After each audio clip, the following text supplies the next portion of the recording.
Welcome to RNS Podcast, Gremlins Week. Yeah, We're sweeping Gremlins Week. that's true. That's correct. My name is Dylan. And I'm Evan. And we'd like to tell you about Gremlins. We'd like to tell you about Gremlins. We'd like to tell you all about Gremlins. But first, if you do enjoy the episode, please leave a like.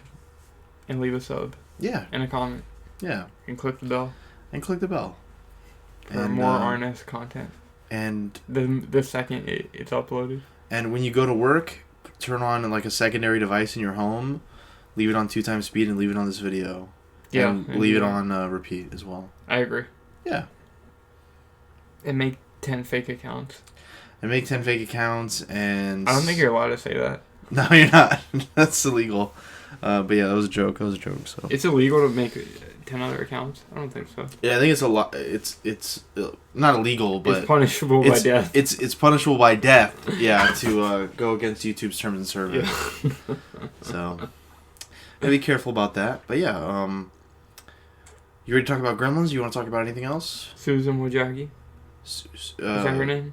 Susan Wojcicki. Is it Wojcicki? I don't know. Oh. Susan or Kathleen Kennedy, who's better? Oh, they do look similar. They are similar. Yeah. Who's better? Yeah, who's better? Definitely the YouTube one. She's cooler. She's better than Kathleen? Oh, yeah. Kathleen executive produced Gremlins. Is that true? You didn't see her name in the credits? I saw a lot of weird names in the credits. Yeah, there's quite a repertoire behind this film. Yeah, a lot of crazy characters. Yeah. Chuck Jones. I don't even know who that is. Famed cartoonist. Oh, Chris Columbus. Columbus. Famed Steven Spielberg. explorer. Steven Spielberg. of Animaniacs fame. Yeah, exactly. So yeah, there's a lot of nutty stuff in this one. And of course, Joe Dante directed it. And he's cool as well. Yeah, Small Soldiers. That's a great Looney movie. Tunes. Back in action. Did he direct that? Yeah. I didn't know that. It was cool. I mean, Small Soldiers was cool. If you say so. I liked it when I was a kid. I never seen it. Yeah. Well, it was like... It came out like a year after Toy Story. Oh. Yeah. Very cool. I think so. I haven't seen that movie in years. I haven't seen this movie in years. This movie, yeah, I haven't seen this movie since I was a little kid. Yeah, me either. It's been a long time. And this movie's scary. I wouldn't say it's scary. It's scary. But it's definitely... Well, I was like... I feel like it'd be scary when you're like a kid, maybe. It's scary for a baby. Yeah. What is this before PG-13 was a thing? I honestly have no idea. Probably... No, I'm pretty sure... Because PG-13... Well, it came with... The first one was Indiana Jones, right? Yeah, Raiders of the Lost Ark. Right? Yeah. I think this was after Raiders of the Lost Ark. Oh, yeah, of course. Yeah, this must be after Raiders of the Lost Ark. I don't know for sure, honestly, but I think it This was. movie should not be to a PG, though. Because when did Raiders come out? Like, what, like... 1982? 82? Yeah. Something like that. And I think this is 84. I could be wrong, though. I'm not sure. I think this is later than 84, isn't it? No, this is 84. And the reason I know that is because it came out 2 years after Fast Times at Ridgemont High. What is that? It's another... I mean, like, what makes you remember that? Well, because Phoebe Cates and Judge Reinhold are both in that movie also. Ah. And I know that this was after after that. Let me see. What year did Temple of Doom come out? Oh, Temple of Doom came out in 84 also. Interesting. So they both came out in 1984. But anyways, yeah, I guess it is like... It would be scary for a kid, I think. It is. I don't remember it scaring me as a kid, but I can It scared me really bad. It scared me really bad. This movie... I feel like it's too goofy to be like really scary. No, it's really scary. You're wrong. Because I remember this movie... It's and, violent. Nightmare Before Christmas. Both Nightmare Before Christmas scared you? Really scary. Those are both really scary movies. Really? Nightmare Before Christmas scared you? Yeah. That's interesting. It's really scary. I suppose. There's like a big fat guy with like his skin falling off with an axe in his head. That's not scary. His skin's not falling off, the guy with the axe in his Well, head. he has like rotting zombie skin. Yeah, but that's like all of them. Even those little kids, like, their skin is, like, gray. But they're, like, pale. The fat guy has, like, stitches all over him and shit. No, he doesn't. Like a Frankenstein. Stitches. Yeah, he does. I got the figure of him on my wall. Oh, okay. I look at him every day. I guess you would know. I look at him every day. This dude has a 3D model of him and checks it every night. Anyways, Night Before Christmas was scary. This was scary. And this movie, this actually triggered something in me. It triggered you. Yeah, because I have not thought about this scene in so long. I'm triggered. I'm a libtard and I've been triggered. Time to get off the internet. No, but there was that one part. There's that one part that's crazy with the mom, but specifically the part with the tree. That part is crazy with the mother. That part goes crazy. She goes in. Yeah, it was crazy when Corey Feldman was dressed as a tree. That was pretty crazy. Why they made him do that? I don't know. They did not need to make him do that. No, but yeah, the part with her in the tree. I remember as a kid, I was like, she's definitely gonna die right now. She didn't. Like every time I saw this, because the way it looks when she's like in the tree, and like the gremlins also in the tree, but it's like, because they cut to inside the tree, like what's happening, but for a second it's like, you just see her body like flailing around. Yeah. And then presumably the gremlin like in the tree is like on top of her. So I'm like, yeah, she's like. Basically, I thought of it as like that was their way of censoring her death. So you could like it was obscured. Yeah. And I was like, this is terrifying. But then it does, she doesn't die. But she doesn't die. But yeah, I thought that was so scary. And also like the way she kills the gremlins before that is pretty brutal. So wait. So what was triggered in you? That the memory of like thinking the mom was being mauled to death, like being obscured by the tree. I see. That's like I was like, oh shit, I completely forgot about that. Yeah. I do remember their violent deaths at her hands. Oh yeah, she goes in. She does. She was not joking. Yeah. She was not joking around. Yeah. They're really not afraid to fucking massacre those gremlins. I mean, can you blame them? I mean, they're pretty nasty little characters. Yeah. I mean, they murder without remorse. So. Well, yeah, because the only two like murders that they do are like the teacher and the old lady, who I guess like owns the neighborhood or something. They might have killed the cop too. I don't know. Do you see them after that? Yeah, you don't see them again. No. Yeah. Wait, do you? I don't think so. So they might have died. We don't know for sure, but they might have died. I mean, like, yeah, they're completely, like... And there's probably a lot of off-screen deaths also, probably. Presumably, yeah. The fact that they're willing to show us, like, them killing a character we got to know. Yeah. And then also an old lady. That death is pretty funny, though. The old lady? The old lady death is pretty funny. Yeah. But the teacher one is actually, like, scary. It was scary, but he was kind of an asshole, so I was like, I mean, all he did was draw blood from the gremlin. Yeah, he kept him locked up. He threw water on him. Like, leave him alone. That's mean. Yeah, I guess. But all that little creature was in clear pain. With the blood being drawn from him. But he was evil. He was evil. That's the thing, though, is that all the Gizmo's babies were implied to be evil immediately. That's true. Because remember, wasn't Corey Feldman like, oh, they're all bad, and he's the leader. And this was before they even, like, did anything. The main guy, what's his name, Billy. Oh, yeah. Says that he's the leader. Yeah. Stripe is scary. Yeah. Right? Yeah, he's scary. He's in multiverses. He is in multiverses. It's pretty cool.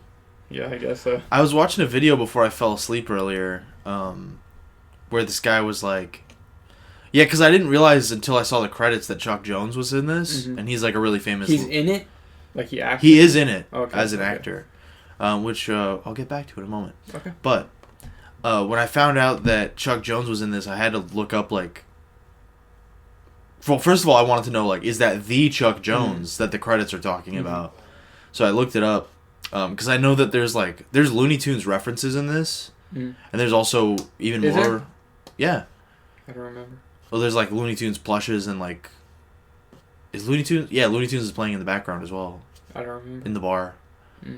So I love when I go to the bar and Looney Tunes is playing. That's pretty badass. Yeah. I fuck with that. No.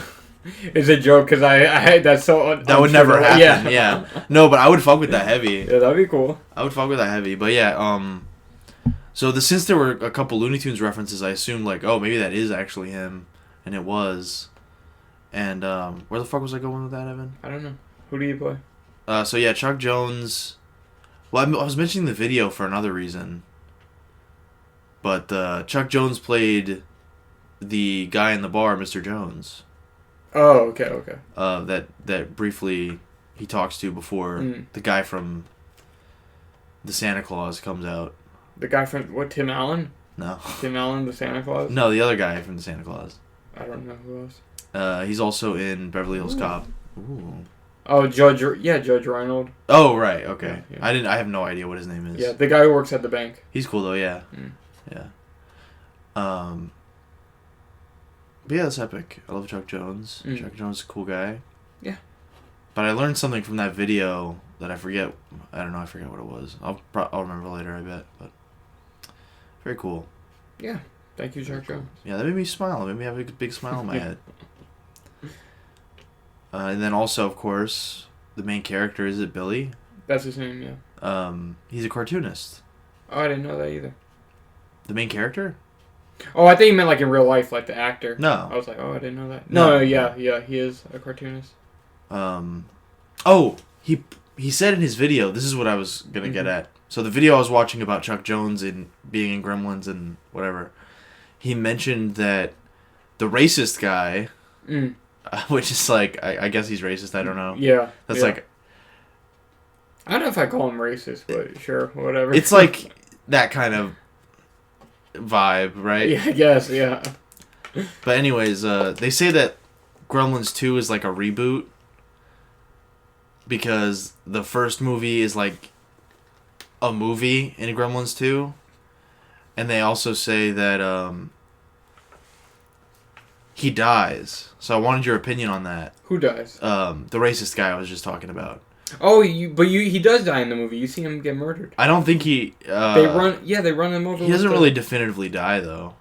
I think he does. Because they call him... Remember the police officer get the phone call? Well, they don't say the racist guy has been killed, mowed down in his home. Well, they don't say, oh, the old lady has been murdered either. So. Yeah, they do. They say she dead. They say she's dead, but they say there was an accident with the snowplow. You can assume that they're fucking dead. But I'm just saying it doesn't happen on screen, and they don't verbally confirm that he's dead. So I don't know. In my opinion, it's not canon that he died. All right. So you're safe on that, Gremlins 2. I don't hold it against you. So wait, I'm confused. Then wait, what in Gremlins 2? So that was supposedly like an inconsistency. It's like, oh, like he's supposed to be dead, but I don't think he's. Oh, yeah, he's alive. Because he comes back. Okay, that's Gremlins 2. Yeah, okay. Yeah, so I just thought it was a bit of a fun Gremlins fandom discussion. Okay. Of whether or not the racist guy is dead. Okay. Yeah. I get. I think you're saying that he's shown to be dead in part 2. I'm like that would. Oh no, that would make sense. No, he's alive. He yeah. dies in it. That's what I was getting at, but. Pretty cool. Pretty cool info. Yeah, I think so. Yeah. But yeah, Billy, he draw funny pictures. Yeah. Well, I guess the intro of the movie, the beginning part of the movie, feels a little messy. Honestly, like, so I don't know. Before we talk about, do you want to give your famous brief synopsis of this? Yeah. Gremlins is a funny movie. It's a funny movie. About funny gremlins that run around and kill people. And they bite electrical wires and they rip people's femurs out. And did that happen? Off screen. Off screen, definitely it happened. Yeah. Do you want me to actually read the synopsis? Well, no, it's pretty simple. Like, it's like the dude gets a fucking weird creature that's not from the planet. I mean, it's from me saying it's not from the planet is a joke, but. Some weird creature that does not exist called a Mogwai, and then some hijinks ensue as other Mogwai are born and turn into gremlins. This movie kind of reminded me of Halloween in the sense that there's like the influences of the movie are like often on the TV in the background and stuff like that. Like the old creature movies. Yeah. That's like this, and this. But is there was like, also like that movie with Clark Gable, like where you know the one that Gizmo likes, and he starts driving the car because of it, and shit like that. And then also I think A Wonderful Life is playing at the beginning. Yeah, it is. Yeah. Yeah. But I don't know. I just mentioned that because I saw a video recently too talking about the movies that play in the background of Halloween. Because like in the beginning they're like, oh, we're gonna have a crazy Halloween, triple feature, and I think it's actually Forbidden Planet, which is also referenced in this movie, Gremlins. And then the original The Thing. Yeah, that plays. And then something else, I don't know, but maybe The Blob, The Blob. Maybe. I don't remember, but yeah, they do something similar in this where it's like old creature features in the background, and this is kind of its own subgenre. I only remember like one distinctly. I think they play a couple at least, but it's its own subgenre, you know, like not just the monster movie, but like the monster infestation movie. Yeah. Which is often, played a bit sillier. Yeah, kind of. Yeah. And it definitely is in this movie. Oh, for sure in this movie, but I don't know. I just thought that was interesting that it kind of a bit self-aware already. Because Gremlins 2 is pretty famous for being comedic and self-aware, but this movie's also very comedic and self-aware as well. And I think it also has to do with like the subject matter. Because I never thought about this as a kid, but they explain it in the movie that gremlins are like urban legends. Yeah. I never really thought about that. Like they're tinkering in your stuff or whatever. Yeah, because that's like, and that's what that's what they actually do in the movie. Like they fuck with like the I don't know. I guess I don't know what to call like instruments, like appliances. Yeah, appliances. Yeah. Yeah, they like to fuck with you. Yeah, which I think is really cool. Like lore and motivation, I guess, for the monsters, because they just want to ruin your day. Yeah. Like they will kill you, but really what they're interested in is like ruining your day, and, like inconveniencing I guess being killed you. will probably ruin your day. Yeah, that'll ruin your day real quick. But yeah, I thought that was really interesting when I watched. Yeah, because I didn't really think of that. Because when I hear the word gremlin, I think of this movie, but. Was the gremlin already a thing? Yeah, it's just like a really old person thing to say. Yeah. Like no one says that anymore. Yeah. See, that's what I mean. I would think about it from this movie, and that's my point though is that it's something I also took away watching it now versus as a kid. Yeah, as a kid, even though they have that whole scene where the drunk kind of racist guy sits down and he explains the urban legend of it all, that never clicked to me as a kid. It's like, oh, like context clues, like that's like an old myth. Yeah. Type of thing, or not even a myth, but like a I don't know, like an old gag people used to say, and that's interesting too because it kind of explains the what it actually means in that famous what's it called? The spooky door is the Simpsons version. I don't know what you're talking about. The spooky door.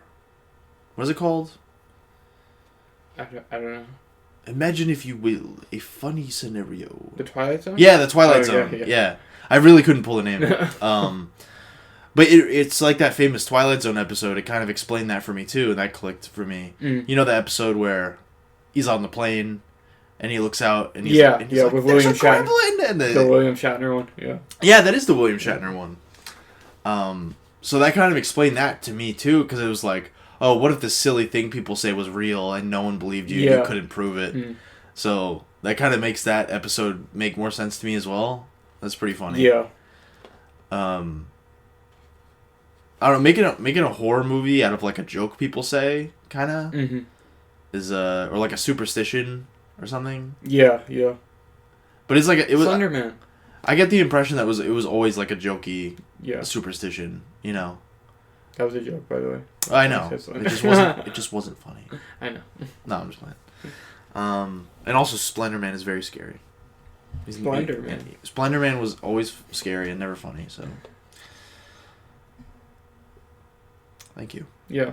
But yeah, I don't know. I thought that aspect of the movie was really interesting because this kind of. If you said Gremlin to me when I was like 5. I just think about the movie. I'm like when I was 5, like before I had even seen this movie. Oh, okay. I saw it very young. I saw it around 10 or before I was 10, and yes, I was still scared of it. Okay. But yeah, I hadn't even really. But before my opinion had been informed by this movie, if you asked me what a gremlin was, I'd just be like, I don't know, it's like a goblin. Yeah. But, that's what it sounds like. Yeah, like, I don't know. But it's and interesting. Kind of are goblin-ish. Yeah, they're like short little goblins. Yeah. If these were like 3 feet taller, they would just be goblins, right? Yeah. Well, they're actually kind of like, it's weird. When I watched it this time, I'm like, oh, they're bigger than I remember. I don't know if you felt that way. I was like, in my head, I imagined them being like pretty small, but I was like, oh, they're actually pretty big. No, I guess in my head, I'd be like, oh yeah, they're all about like a foot tall, or like maybe 2 foot. I don't know why, but because like I said, it's been a very long time since I've seen this movie, and I don't know why. I just imagine them as being a lot smaller. No, because like, I guess when I think about it, like Gizmo's like the size of like a Furby, and then they like double in size. Yeah. So I guess that, that makes sense. And do you want to talk about the classic rules? Yeah. Okay. Well, can we talk about the beginning very quickly? Oh well, I did mention about the shop, and also I want to talk about the father also. Sure. What were you gonna say? I was just gonna say earlier we started talking about something else, but. Yeah, the opening is a little messy. What do you mean, the beginning with the dad, or when you first get introduced to Billy? Pretty much... Or all of it? Pretty much up until he goes home. Okay, because I kind of agree. Yeah. We can get into that. Especially, one thing I don't like about the movie that sticks out is the narration. Yeah, because it's at the beginning. It makes no sense. It's at the beginning, it comes back at the end, and then the father is absent for the entire movie.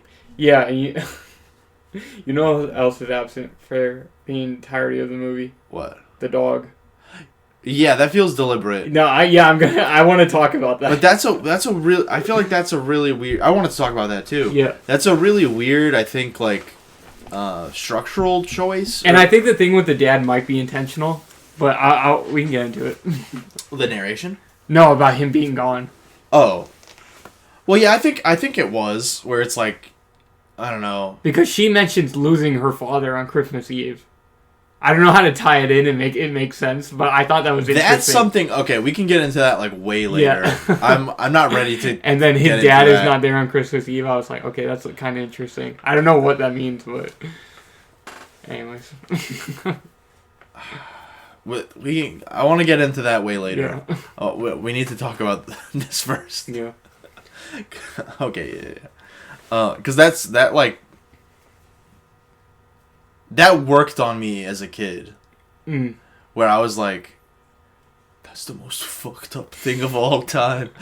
But yeah, we'll talk about that later. That's interesting. It seems really pointless, but I'm not even sure it is.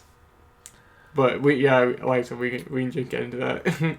Yeah, because I think that needs the context of the movie for us to really talk about it. Okay, so the beginning with the dad, right? And the dog.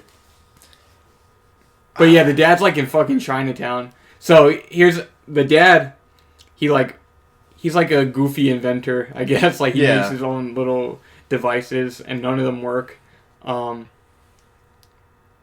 Which I guess is supposed to kind of.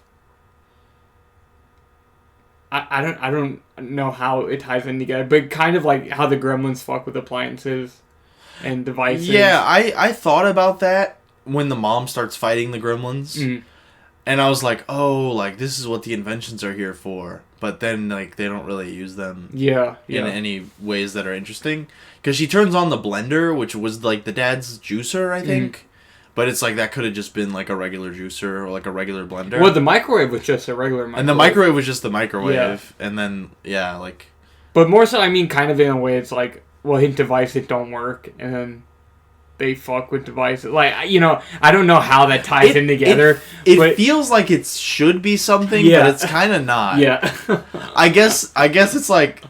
But you get what I'm kind of getting at, right? Maybe they go super evil because they there's nothing for them to fuck with. Yeah. They're like, oh, these are already broken, so let's just start killing. I don't know. It feels like that should connect, but it really doesn't. It's a weird thing. Yeah, no, I actually just thought about that just now when we started talking, and when you brought the appliance thing, I was like, oh yeah, the dad's an inventor, and he makes all these things that don't work. Because during that there's like a little like horror set piece. Theory with the Billy mom. Dad is a gremlin. He is a gremlin. Yeah, there's a gremlin running his brain. Or like that's why he can't make anything work. Cause he's born to destroy. Maybe that's why I don't know, but yeah, that is interesting. But yeah, anyways though, what if there was an inventor gremlin, and he was cursed? That's in part 3. That's like that's genius. We should pitch that. Yeah. It's like the elf in that Christmas movie that wants to be a dentist. In the Christmas movie, what Christmas movie? Is it Rudolph? Oh yeah. Yeah. The blonde one, right? Yeah. He wanted to be a dentist, yeah. And you're not supposed to go outside your caste system or whatever. Mm. Yeah. What if a gremlin wanted to be an inventor? Was that Island of Misfit Toys? Is that from Rudolph? It is, right? I think so. Yeah, because there's the... I don't know. I'm completely out of touch with Christmas specials. I haven't watched Christmas specials in years. Yeah, that is Rudolph, though. I used to watch them a lot, though. Or like a Charlie Brown Christmas. That one's badass. Of course, that's a classic. Yeah. Not good as a Great Pumpkin, in my opinion, but it is very good. I think they're both all-time classics. Yeah, I would agree with that. They're both all-time classics. I would agree with that. But anyways, yeah, the beginning of the movie is the dad pulling up to Chinatown trying to sell his wonky devices or whatever. Yeah, and it says, this is my story of how I was looking for a Christmas present for my son. Yeah. And he said also trying to... He said, like... The way he said it made it sound like he's, like, a drug dealer. He said, I'm trying to move some product. That's what he said. I was like, oh. I wonder... the dad kind of feels like he could have been played by John Candy. I guess so. I wonder if John Candy was dead already at this point.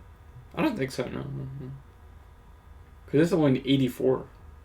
Yeah, there's no way he was dead yet. He didn't die until, like, the late 80s? We can look really quick. I don't know, just the role of the dad felt like a John Candy type character, I guess.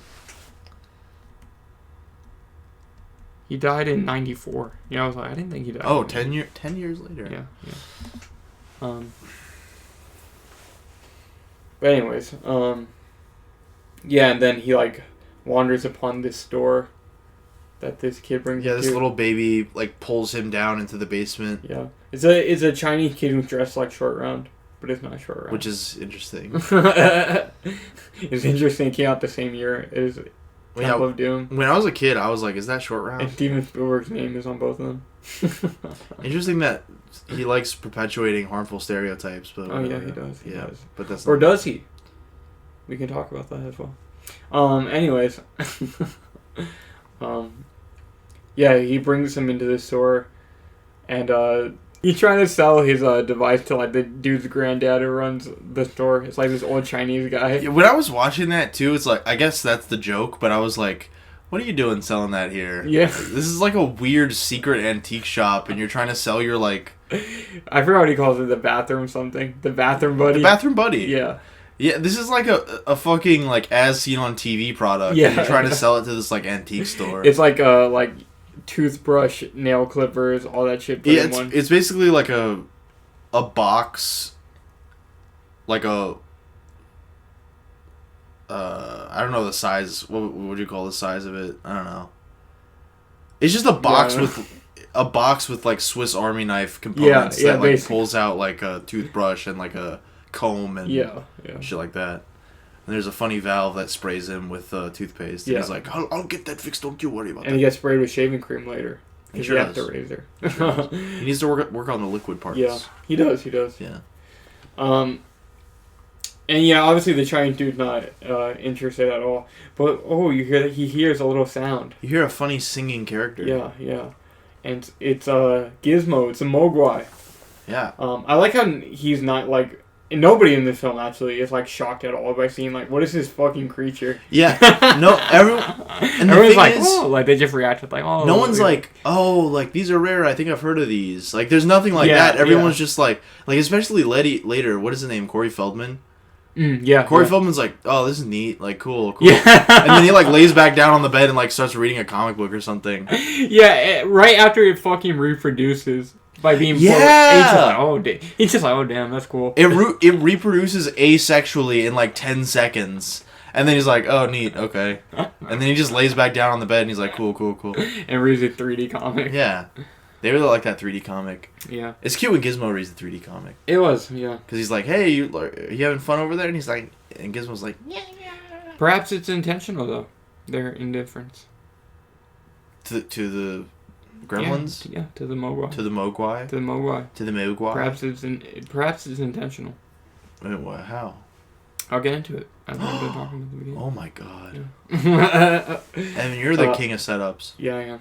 No, I don't really know for sure, but I feel like there's like something kind of... Like, I feel like in this movie... I guess I could just set this out now. I feel like there's kind of like a bit of a criticism of like American tradition and even Christmas a little bit.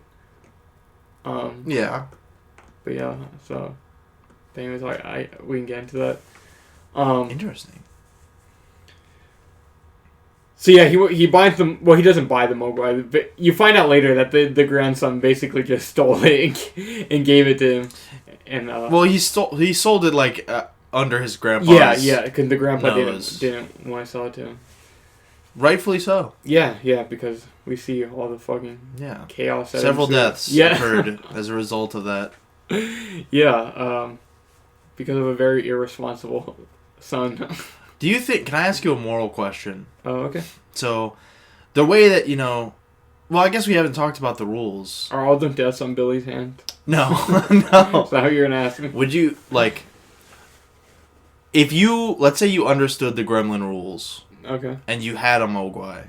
Mm-hmm. And you have a nice Mogwai, and he's really nice, and he's your best friend, he's your best pal. Mm-hmm. You guys play 2-player Super Mario World, and it's fucking badass. Okay. You sneak him in your pocket to go to the movies together, and you don't gotta pay for his ticket. Okay. Because he's like, he's just like a little guy. Yeah. You can just put him in your pocket, and he watches it with you for free. Okay. And he's really cool. Okay. But then, I come in, and I'm like, fuck you, Evan. Fuck your little Mogwai. Okay. And I say, he's replaced me in your life. I miss you. And I dump water on its head, right? And then he's like, ah! And he starts turning into he starts multiplying. Okay. Is it morally just for you to kill all those other little gremlins? Well, do I know that they're evil? And yeah, they're similar to the ones in the movie where they're like, they clearly want to like break out and eat after midnight. And they string, well, you don't have a dog, but like they take stray cats outside and like string them up by like Christmas lights and stuff. I don't know. Maybe they should just be put in like a cage or something. Yeah, because it's like, I mean, the guy shouldn't have sold it to the dad, which he didn't, right? Yeah. But like, why do those creatures exist still? Are you saying like the I don't know if Mogwai should even, like, be allowed to live. Well, I don't know, but couldn't you say the same thing then about, like, fucking, like, poisonous spiders and shit? Well, yeah. I mean, I don't have a problem with if someone, like, exterminated every poisonous spider. I wouldn't have a problem with that. As long as they're just, like, in their environment and they're not bothering anybody, I don't see what's the problem. But gremlins are humanoid. With humanoid intelligence, yeah, that's true. That develops in like one day. Well, they're playing Donkey Kong in like for all we know, though, hours. Gizmo might be like the only one left. We really don't know. Gizmo might be the only one, and that's why he's like, no, you can't take this. He's too rare. That is interesting. I wonder if he is the only one. Yeah, because... But they say they're Chinese, so I feel like it's safe to assume that. Well, the dad kind of just says that. Like, he's like, yeah, because he bought it from a fucking Chinese dude. You know what I mean? I mean, but it's all, like, Chinese stuff in the store. Yeah, but I'm just saying... My point, though, is that, like... He's like, yeah, they're from China. Like, well, what do you mean they? How do you know they're from Northern? They never told you that. Who told you that? Yeah, exactly. All you know is just the rules. Which is, like you said... Well, you didn't say it... because we didn't say what they are. But the rules, which the grandson tells them after, and I think the voice actor like. Because you hear it in, like, a voiceover, the rules. I was like, that doesn't sound like the grandson from, like, 2 minutes ago. No! They got, like, another kid. He's, no joke, I thought the same thing, but I didn't think about it till now. It was probably dubbed. But, yeah, he sounded way older. Yeah. Yeah. Because it goes out to the street. Yeah. And you can't even really see them talking to each other, but it's no, you just get, like, a voiceover, yeah. But they're walking, and, yeah, he explains the rules, which are, Evan, what? No bright light. Bright light. Yeah. Honestly, I hate that they fucking talk. I don't know how you feel about it, but I'm like, why do they talk? I don't like that. I kind of like that they're like parrots, where they have like a limited... Well, it makes sense because they're like... They know how to drive a car. They know how to like... So if they... The fact that they have limited speech doesn't really bother me. Because they're really smart. That's true. That is true. I don't know. I just didn't like it. I was like... He says, bright light. But yeah, that... No bright light then, because nothing bad happens with the bright light. It's just like they don't like it, you know. Well, it kills them. No. But I mean, like they don't turn into a fucking gremlin or reproduce. If you put, you know what I mean? Like nothing evil will happen to you because of that. I guess it's bad. It's bad solely for them. That's what I mean. Okay, yeah, yeah. That one will kill them. Yeah. That one's the one that saves the movie. Yeah, it is. And then the other two are there to simply, you know, make it worse, the situation worse. Yeah, and the water is, they reproduce because of the fucking water. That's the only one for me that I'm like, alright, this one's weird. Yeah, it kind of, it's like, what are they, like fucking amoeba or something? Yeah, like, what the fuck is this? I mean, it's like kind of an interesting effect. Yeah. When, like, the balls shoot out of them. Oh, I can say all the puppet work on this movie is really great. It's fantastic. Yeah. I will say, I did want to say this. I was saving this, Evan, but I forgot to mention. This Gizmo especially, his eyes look so lifelike. Yeah, it's really good. And that's very rare. Yeah, it is for a puppet, even with like really impressive, you know. Stuff. All the puppetry is done very, very well. But yeah, they look great.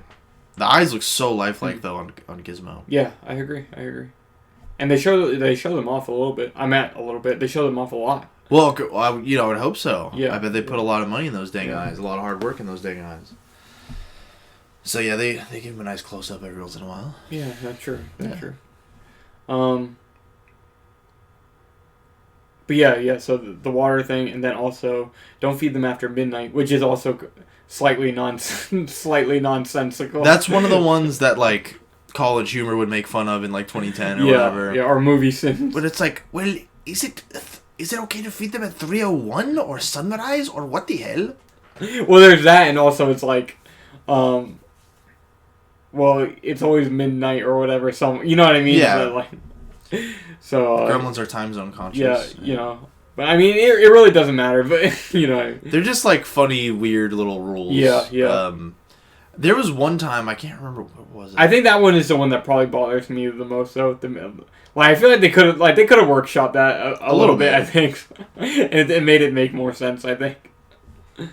But honestly, like that, just as a rule, it sounds creepy. Mm.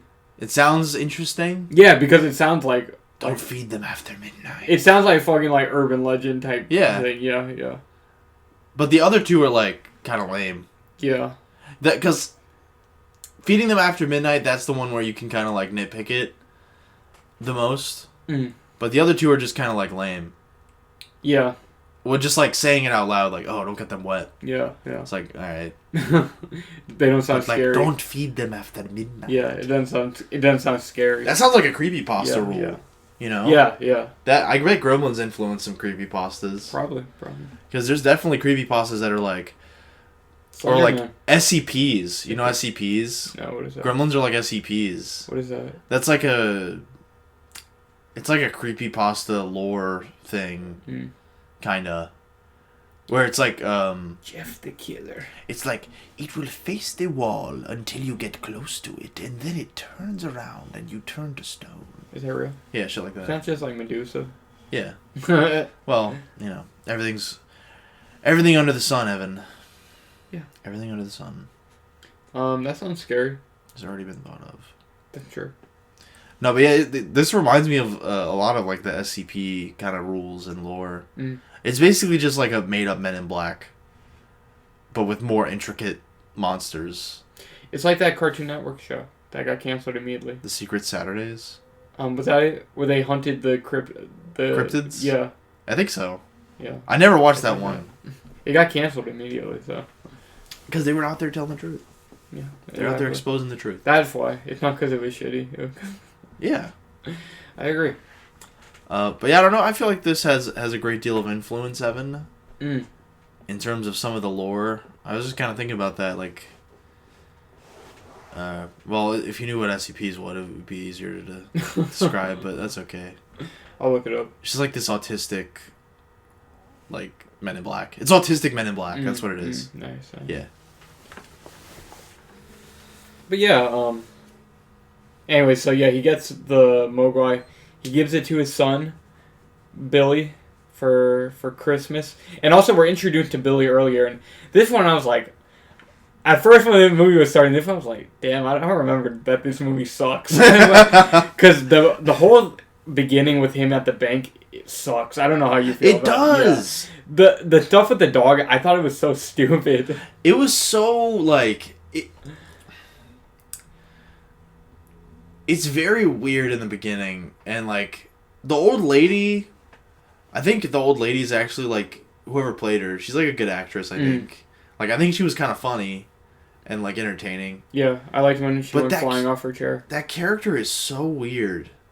Her? Like, just the old lady? Yeah, because I feel like it doesn't... Because she openly threatened to murder his Is she dog. actually the old lady that dies? Yeah.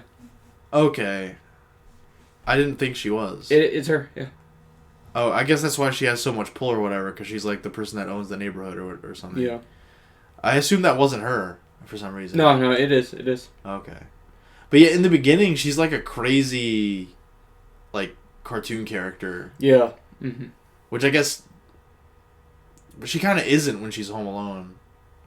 Well, she has, like, 20 cats. I mean, like, that's pretty cartoony. Yeah. But other than that, she's not, like... And the chair thing, I don't know, that's kind of goofy. The chair thing's awesome. That's legendary. Yeah. Yeah.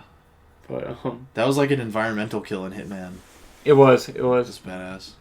No, I just made him goofy, like her riding down the chair with like her 20 cats. Yeah. Yeah. But anyways. Yeah, and just her house in general. Like, obviously it's like upscale, very nice, but it's like in a very cartoony kind of way. Yeah. With like the paintings and everything. Yeah, like the Haunted Mansion from Disney World exactly. or something like that. Yeah. It's like fancy in that kind of way. Yeah.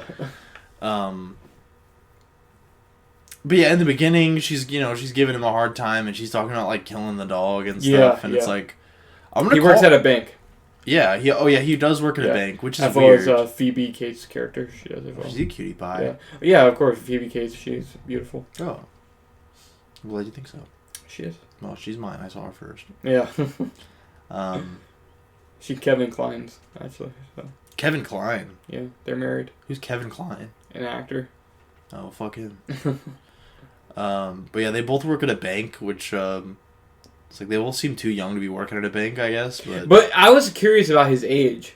Because I was like, I don't think he's in high school. They're not in high school. Yeah, they're both adults. They're both like early 20s, 21. I would say. Yeah, because, he's drinking a beer at the bar. Yeah, so he must be 21. Yeah. But he's a bit childlike. He's a bit, he's irresponsible. He's childlike. He lives with his parents. His best friend is like a 12-year-old. you know what I mean? So I think that's kind of intentional too. That because he's very irresponsible, to be honest. Is he? I mean, he fucks up with the Mogwai immediately, and that kind of that was Corey Feldman. No, I don't mean just the water though. But they tricked him. Wait, huh? They tricked him. They tricked him? What do you mean? Well, the first thing that goes wrong is Corey Feldman, which is... No, the light. Well, I know, but... He fucks him up with the light twice. He light. injures him on his first night of owning him. Well, that's you gotta get used to that. That's weird. I guess, but still. If I gave you, a little cat, and I was like, if you put this in the light, something's gonna go wrong. You're gonna forget. That's such a weird thing to... And also, you have to establish it, for the audience, I guess. But in the character sense... I feel like it's pretty understandable. And it's not like he kills Gizmo or anything. No, I'm not saying that. But the two things that make them... Because like you said, that just hurts the animal. Yeah, but I feel like he treats it like he treats it like a toy. No, he doesn't. He's nice. Well, that's how I felt watching the movies. Like he doesn't really treat any of them with like agency. Of the Gremlins? Yeah, until it's like too late. Yeah. I don't know that that's true. Well, that it's just like I don't know. He's very lax about it when he probably I feel like he probably could have taken these rules a bit more seriously. I mean, he like especially when he kind of told immediately how dire it is. Well, it's like you're giving this like weird foreign like brand new monster to like just some kid. Yeah. It's a weird scenario anyway.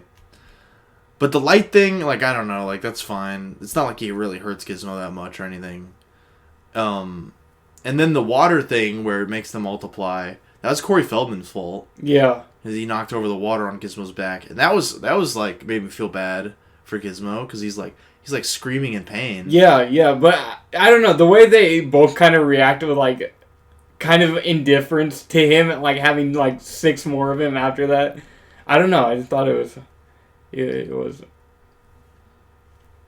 Yeah, that weird. one was weird, their reaction to it. Yeah. And I feel like it's kind of a thing in this... just with him, he's not, like, so responsible. And then, I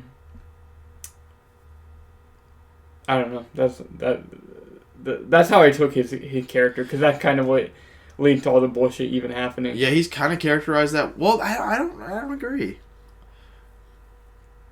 That's the way I took it. Well, because Corey Feldman dumps the water on him. That wasn't his fault. And then the Gremlins, the Mogwai, as it were, Evan, they trick him into feeding them after midnight. I guess. Because they break the clock. Which that doesn't make sense, because the digital clock would not stay on if you chewed the wire. It wasn't a digital, though. It was like the ones, it has like the paper. Oh, it flips. Yeah. Oh, it flips. Yeah, it's okay. Or maybe not paper, I don't know. I know what you mean, though. Yeah. Where it's like, it's not digital, it's like physical. But yeah, they tricked him.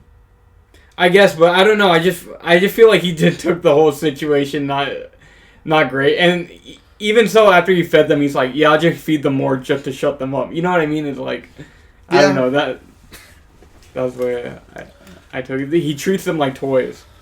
I could see that. And I feel like that kind of played in with the whole Christmas thing, just in general. And then there's the whole America thing, I think.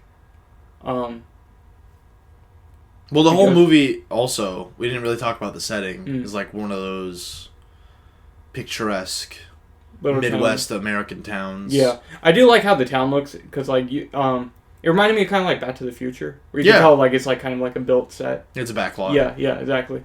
But I thought it looked cool. And that's why they're able to drive cars through buildings and shit like that pretty easily. Yeah. But it looked nice. It did. Yeah. It did.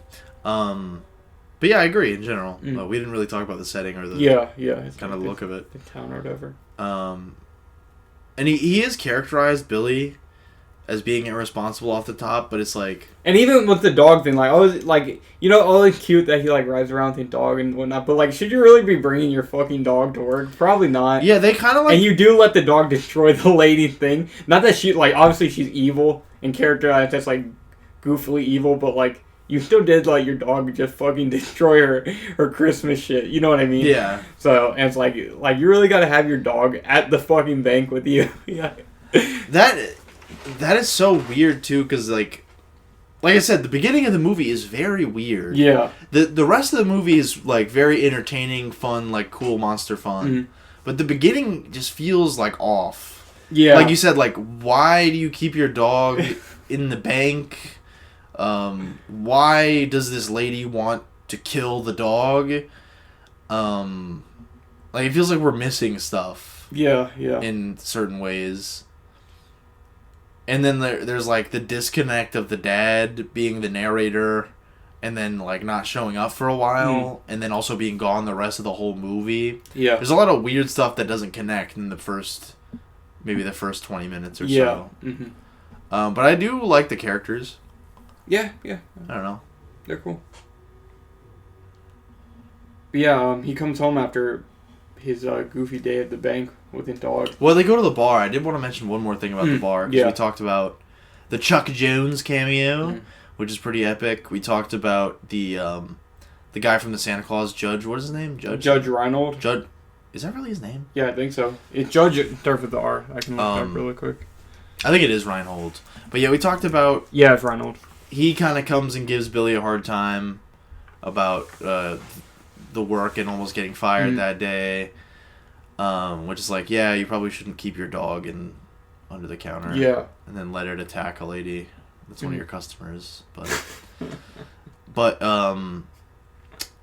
the one thing I wanted to mention... Yeah, the dog, like... It does attack her, and he's like, no, he doesn't want to hurt you, or he's not going to hurt you. But it's like, he very clearly... Yeah, like, yeah, he's like ripping you up like they do to the police training people. You know, like the big marshmallow outfits, and they like rip up the arm. Yeah. Yeah, they're just doing that to the old lady, so... That's pretty bad, Billy. You can't do that. I'm surprised he got to keep his job. I'm pretty surprised. And also, like, no charges or nothing. Yeah. Like, that's at least, like, I don't know... neglect or something. It's interesting though that you brought up like, oh, a lot of people who worked on cartoons worked on this movie because I'm like, oh, that makes sense because this movie does feel very cartoony. Oh yeah, and so, Steven Spielberg. Yeah. Shortly after this, he would get deeper into cartoons. Yeah. Mm-hmm. So, and then like we said too, the new batch is even a bigger connection in terms of tone. But this one has like Gremlins like doing strip teases in the bar and like there's the one that flashes. Does he? He wearing the trench coat and the sunglasses and he opens it like that's in this movie. Yeah, at the bar. I guess there's a lot going on in that. Yeah. When the Gremlins take over the bar, there's a lot going on. So I don't know, but or maybe you watched the extended cut again. I did. No, but there's one thing I wanted to mention about the first bar scene that we didn't talk about is, and I think it might tie into like the Christmas thing you were saying, or like the American like consumerism culture we were talking about. How the girl, what's her name? In the movie, I can't remember her name in the movie. Or the actress. But no, her name is Kate. And the reason I remember that because her last name is Kate's the actress, and it's like, okay, Kate. Like, oh, okay. Yeah, her name was Kate. Yeah, so she mentions that she's working at the bar for free. Yeah. And before that, she also mentions that... Is it for... She didn't say for free. Yeah, she does. Definitely. For free? They talk about it for a minute. I thought she was just doing it to make more money. No, she's doing it for free. Are you sure? I just want to Google it just in case. I would put my own life on it. Jesus Christ. Because I thought it was interesting. I thought it tied into kind of what you were saying.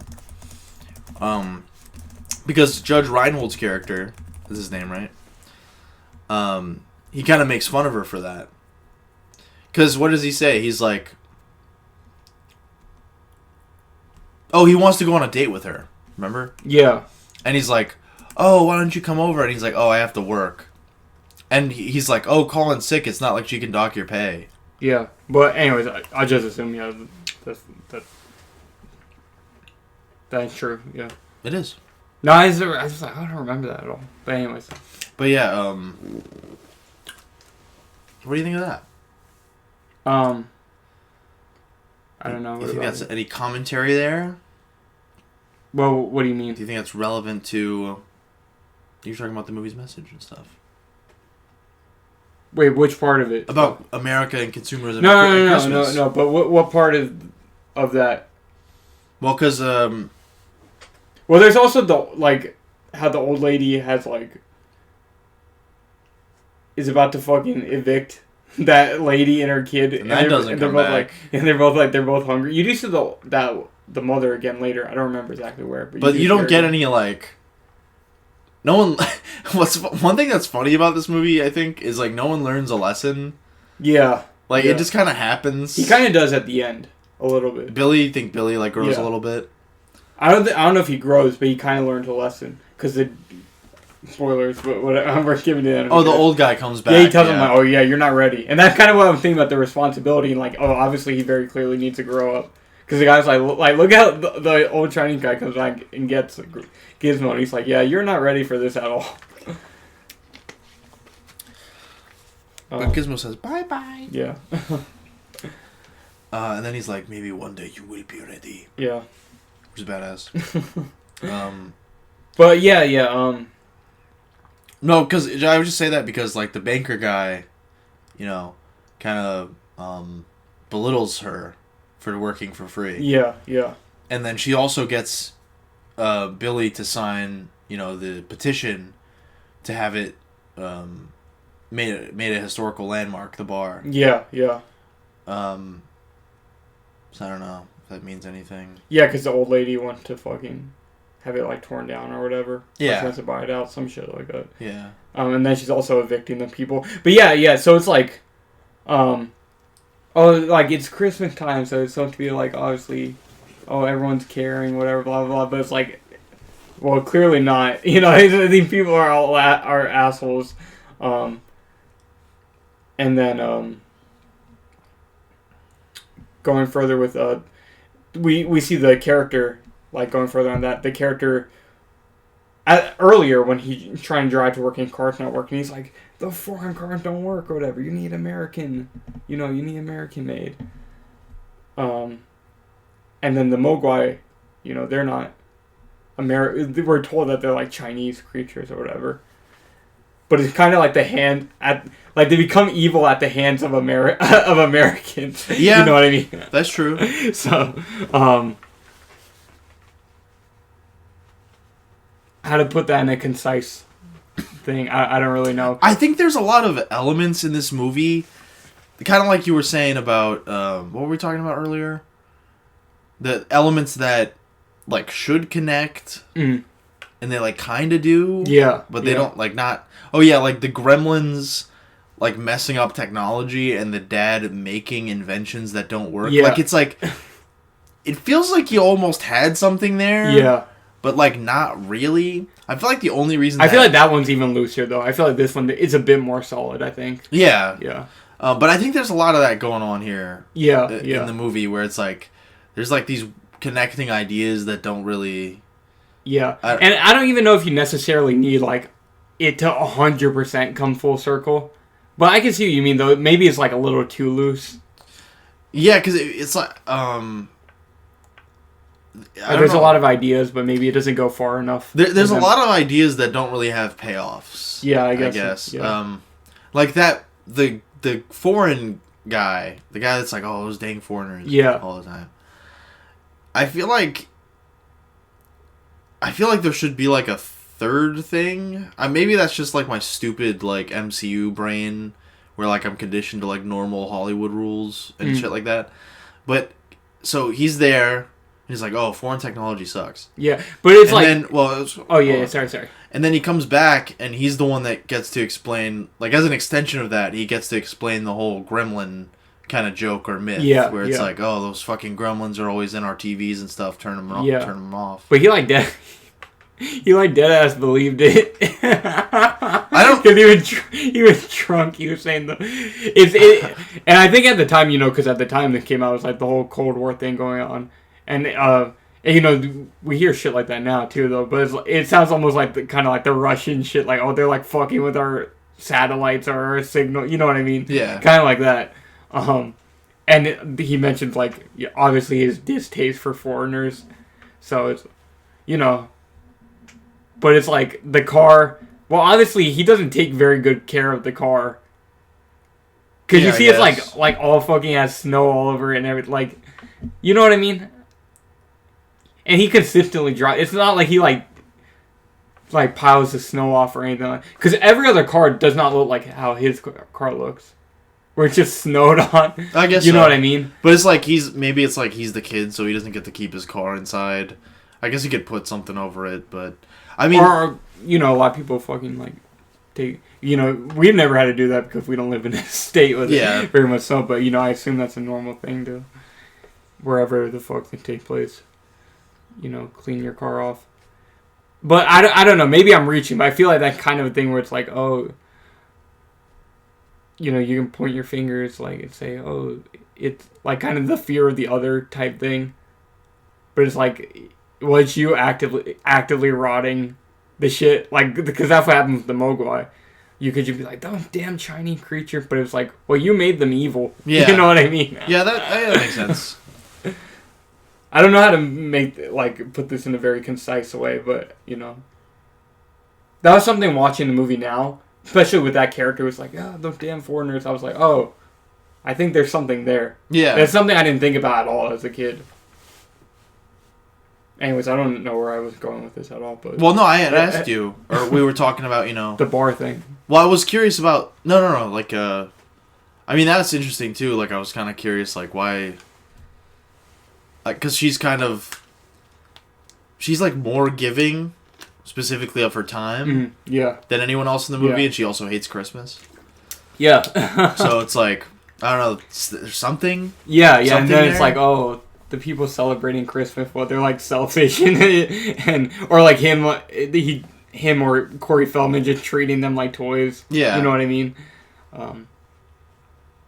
So, yeah, I don't... But yeah, I feel like there's something there. Yeah, there's a whole lot of that. Yeah. But, I don't know, I felt like the foreigners guy, I guess there is, you know, there's enough there, but it just feels like, it's like, okay, he doesn't like foreigners, and then there's that connection to, like, the gremlin kind of myth. Yeah. Or, like, I don't think anyone ever really took that seriously. I think that was always, like, a joke. I guess I could be wrong. But, Oh, no, but the way he was saying it, like, damn, it sounded like he, like, for real believed it or whatever. I mean, I don't know about that. Yeah, but, yeah. But maybe he didn't mean it in, like, a literal sense. He just meant, like, oh, they're fucking with our shit. You know what I mean? Yeah, yeah, exactly. Yeah. I don't know, he's an interesting character. I think you're onto something, you know, about the, that guy. Yeah. Yeah. And then what else? But yeah, the thing I was saying is like, I feel like there was like a setup, and then like a second thing, and then there's supposed to be like a third thing, and I feel like there kind of wasn't. But I guess I don't know. You don't really need it. Didn't feel like it was like used fully or something. Yeah. I guess it pays off when he like sees a real gremlin. Yeah. That's pretty funny. He's like, the gremlin in my... He calls it a taxi. Yeah, I think he meant like a cab, like a taxi, or like a cab, meaning like the cockpit area. Yeah. Of, like, or did he call it a cab? That might have been it. Yeah. He said cab, Yeah. not taxi, yeah. I think that's what it meant. He's like, yeah, he said, there's a gremlin in my taxi. And then him and his wife were both... Well, he's not murdered, but maybe his wife will. But if you take Gremlin 2 as a canon, he is not murdered. I want to mention something, too, that's weird. What? Is his wife, like, Asian? No, she's not. She seems like Asian or, like, mixed Asian. I don't think... She didn't look like she was. I could be wrong. But what makes you say that anyways? She just looked like it. Oh, she didn't... I don't know, maybe. But I didn't... No, I don't think she didn't look Asian to me, so... But yeah, I don't know. Maybe I'm wrong. Yeah, maybe you're right. I have no idea. That didn't cross my mind watching it, but... Yeah, when I was looking at her, I was like, she, like, doesn't look like... But yeah, I don't know, where were we going though? Oh yeah, we talked about the bar thing, but I guess yeah. So he gets Mogwai Gizmo, named Gizmo by his father early, because he shakes the fucking box. Yeah, like, when Jesus Christ. I think that lends to like kind of what you were saying, where he treats him like a toy. Yeah. Even though of course that's before he knows what it is. Yeah. But it just feels like there's still that. Or even just wrapping a living creature. Yeah. That's not him, obviously. That was his dad, but his dad is pretty goofy as well. Yeah. Yeah. And I guess I would say his dad's not entirely responsible. No. I would say his dad is less responsible than Billy, in my opinion. Yeah, because at least Billy has like an actual job. Yeah, Billy has a job, and he also like is there on Christmas Eve. Yeah.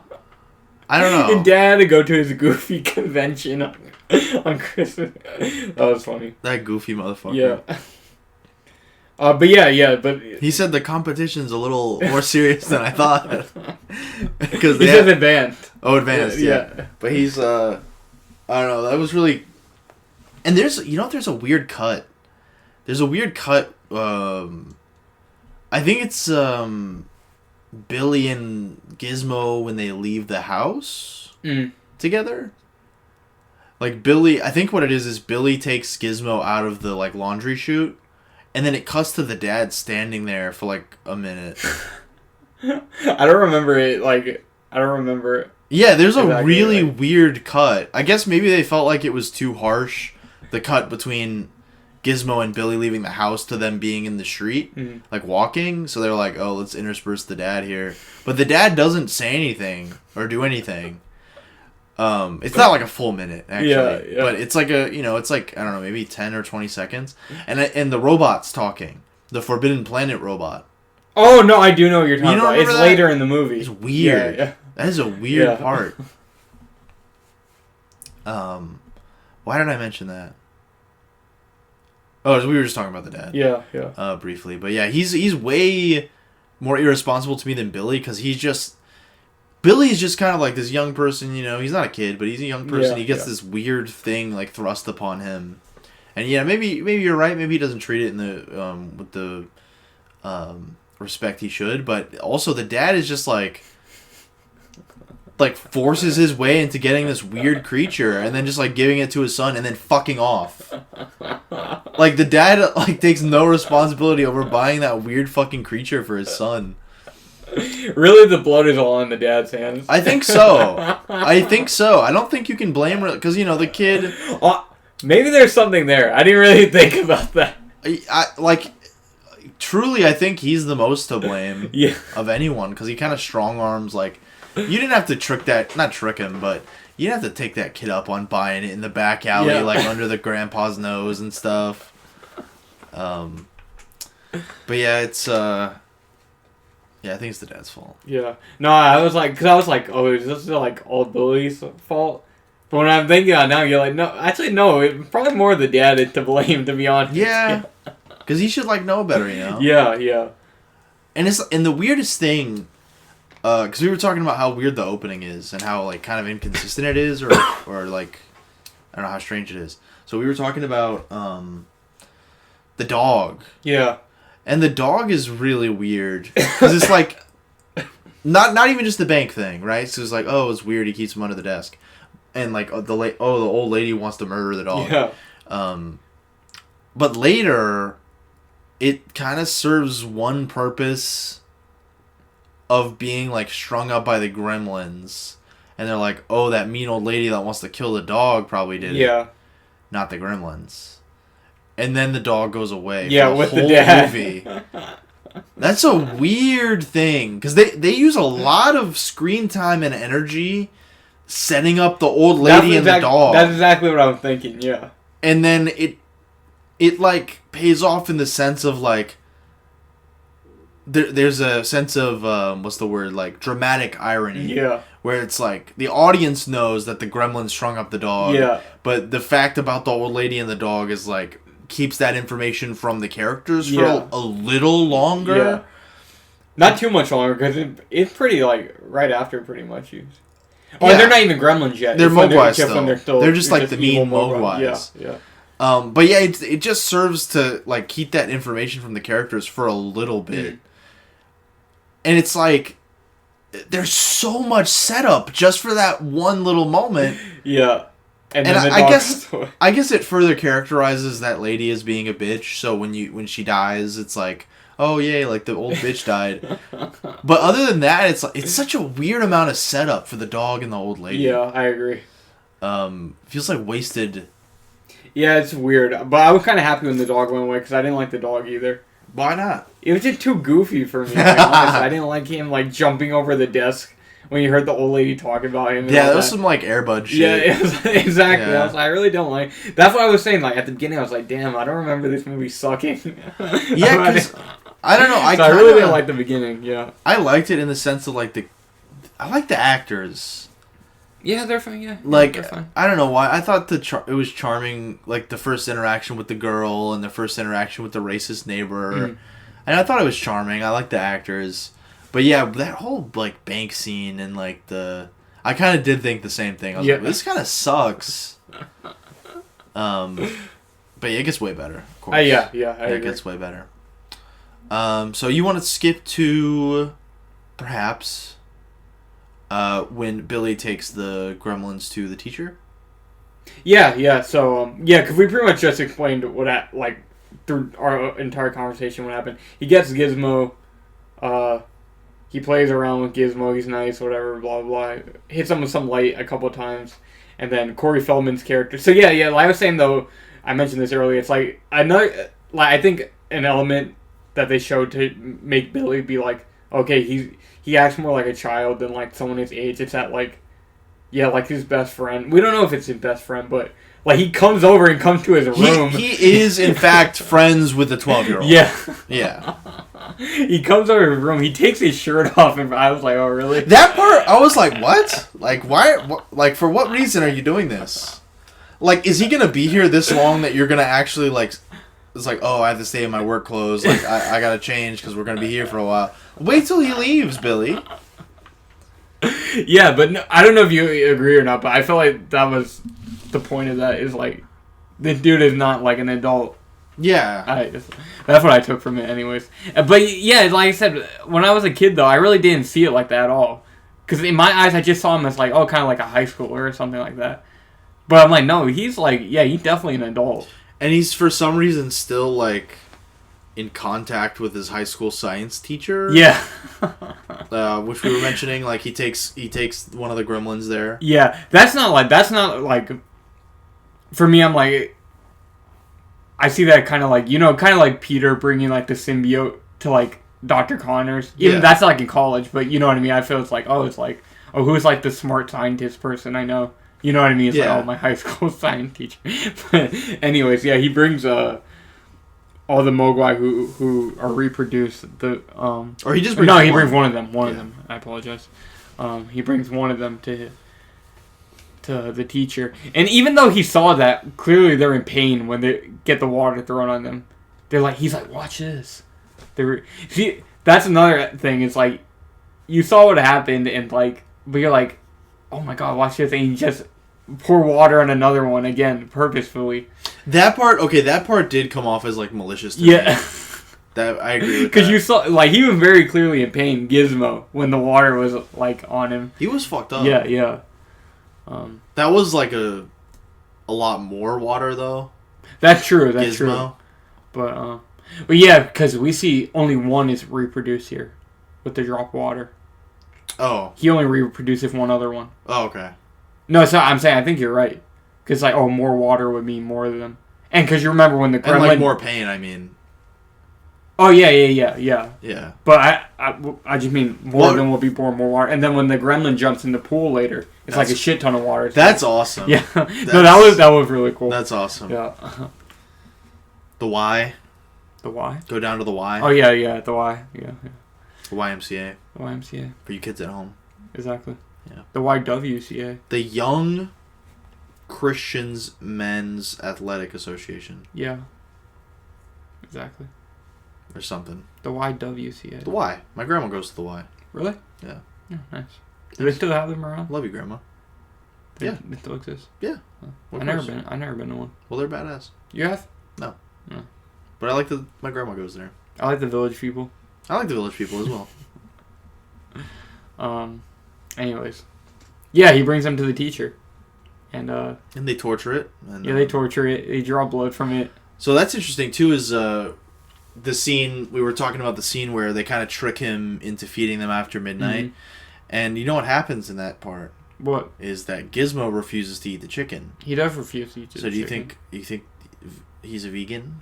Do you think he's a vegetarian? No, I think Gizmo knew. It's like, yeah, I probably don't want to eat that. Oh, he's like, it's midnight. Yeah. Because he's not evil. Yeah, exactly. Yeah, so I guess, I don't know. Because they're like, oh, don't feed them after midnight. But if they're just like a nice one, they're going to be like, oh, no, thank you. Yeah. Like, I'll turn into a gremlin if I eat that. I don't want to do that. Yeah, exactly. But then if you're evil, then... Yeah, you want to be a gremlin. Then you want to be a gremlin. That's funny. Those cocoons are disturbing. They're awesome. Yeah. No, they look really good. Cool. They remind me of the alien eggs. Yeah. But I love the scene where they're breaking out, and they're kind of breaking out in different ways, and like the smoke is pouring out of them, which it doesn't really make sense that there would be smoke at all. But it's cool. But it's very cool looking, and they're kind of like, because they're all breaking out of them in different places, they're kind of pouring out in different ways in the scene. They start using gizmos like a basketball and stuff like that. And the other gremlin at the school. Oh, that's after midnight. So that scene is epic. Yeah, he murders the fucking teacher. Well, there's quite a bit of build up there. There is. For the first, and it kind of the film language of the scene. It kind of tells you should be scared. But the teacher isn't really scared. Yeah, because all he knows is Mogwai. Yeah, Gremlin. He's kind of acting like he's trying to lure out like a gerbil. Yeah, with the Snicker bar. But then like the visual context of the scene is telling you like the little creature's like scary. Yeah, yeah. I don't know. I thought that was cool. It is. More dramatic irony. Yeah, a bit of dramatic irony, and then. Yeah, he feeds him the Snickers without looking at him, and it's like, I was like, bro, that's a bad move. Yeah, it is. Without looking at him, you're gonna feed him the Snickers, and then you're not yourself when you're hungry. You're not a Mogwai when you're hungry. Yeah. You're a gremlin. But yeah, he eats the Snickers out of his hand, and then it just keeps eating. It keeps eating. It keeps eating his hand, and he dies. We assume. Well, okay, no, we see him later. Yeah, and he had the needle in him. That's funny. For the blood draw. See, that's the first thing, too, is like, the first time a gremlin kills someone, it's already funny. Oh, yeah. Or at the very least, it's already like a joke or a gag. Hilarious. Yeah, it was hilarious. I said, ah! You slap your knee. Now that's a knee slapper. I said, well, now strap, that's a knee slapper right there. You did that right there. No, but he, it's just funny to me that as a kid, I thought of this as like the scariest movie it is a scary ever made. But now that I look at it, it's like the first time someone dies by the Gremlins, there's a joke. Yeah. Like, that's crazy. That one's like very subtle joke. Because mostly when they find the body, when Billy comes and finds the dead teacher, it's played pretty serious. Yeah. But there still is that gag. With the needle. In his butt, yeah. Was it in his butt? I thought it was like in his back. It might be in his butt. I think it's in his butt, yeah. Fucked up. That is messed up. Yeah. But yeah, because we kind of briefly mentioned that, but yeah, because he draws blood from the gremlin and it hurts it, and they dump water on the gremlin, which hurts it obviously as well. They're mean. They're pretty mean. Yeah. They're pretty mean to the gremlins. You're not supposed to do that. Yeah. To the Mogwai. Yeah, the Mogwai. You're still Mogwai. Yeah. But you could be mean to the gremlin because they're trying to kill you. So. Oh yeah, they're evil. Yeah. But that's an interesting piece of the lore to me, where what we were talking about if you happen to get an evil gremlin, it's weird because the rule makes it like implies that these are like normal animals, where it's like don't feed it after midnight, but it's like it's not really up to you if you feed it.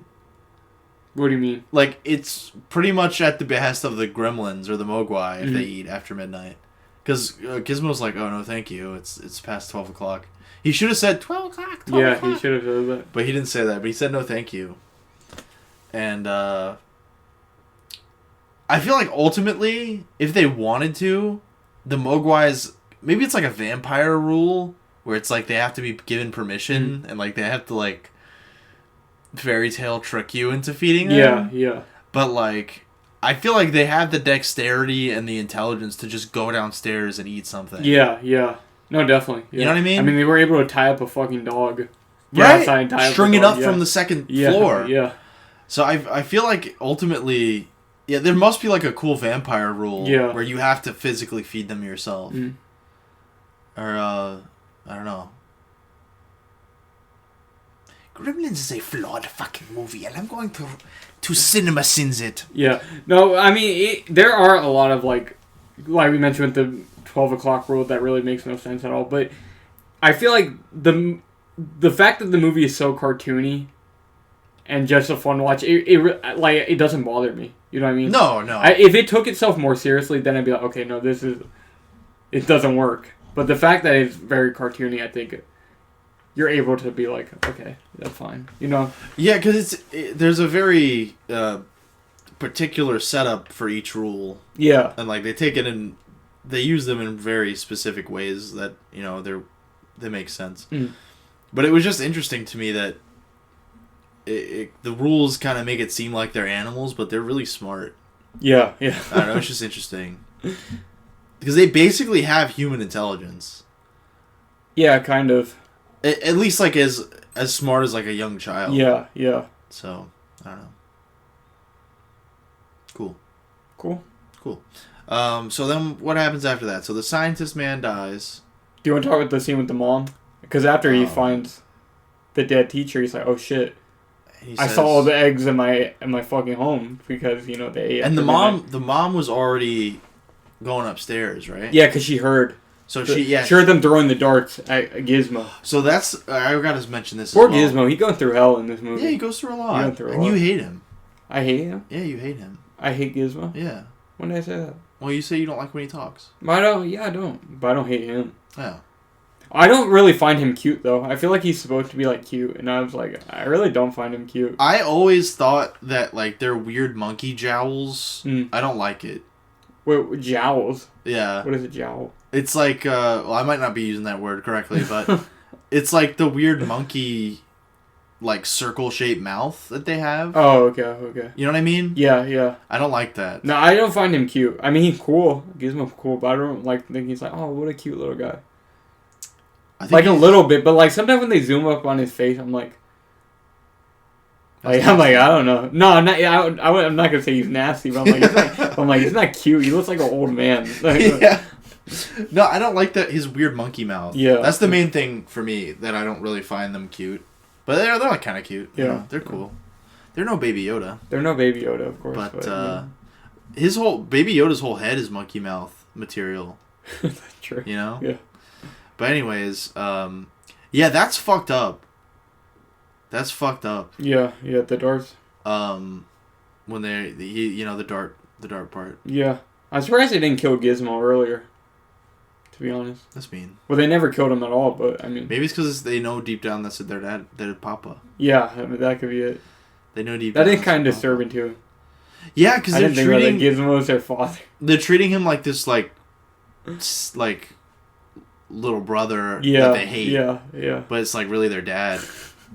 That's disturbing. I don't like that thought. That is weird. Yeah. It's like a weird. That's like the strange thing with the Johnsons type of dynamic. But yeah, that scene always like disturbed me.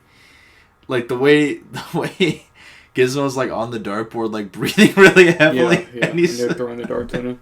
Fucked up. He's just standing there like. And then of course the mother has her encounter with them. Oh yeah, so they call, and there's a cool Steven Spielberg reference because the son calls the mom, and he says, "Mom, look out! They're in the house! Like you gotta run away!" And then the gremlin goes and cuts the telephone line, and he says, what does he say? He says, "Phone home, caca." And then he cuts the telephone line, and then they go. They don't really start out trying to kill the mom. So technically, like, I wonder if the mom, if she wasn't the aggressor, what would have happened? Was she the aggressor? Yes. What happened? Because she hears them in the attic, and then they throw Gizmo in the laundry chute, so he's safe. He's in the laundry chute for the rest of the scene. And then I guess they all go downstairs. Because she goes up to the attic and they're gone. So I guess they just like went out the window and went downstairs. They cut the phone line. And then they all are in the kitchen fucking around. And then she goes in and like one of them is like, "Nummy, nummy," and like eating out of the blender with his torso like in the blender. So she turns the blender off. Oh yeah. So I wonder if she wasn't the aggressor, Evan, what would have happened? I feel like they probably would have done some fucked up shit because, you know, They did fucked up shit to other people. Yeah, they would have like probably sexually assaulted her or something. Yeah, probably. Yeah. But yeah, I don't know. They probably would have bit her finger off. But yeah, she goes pretty crazy.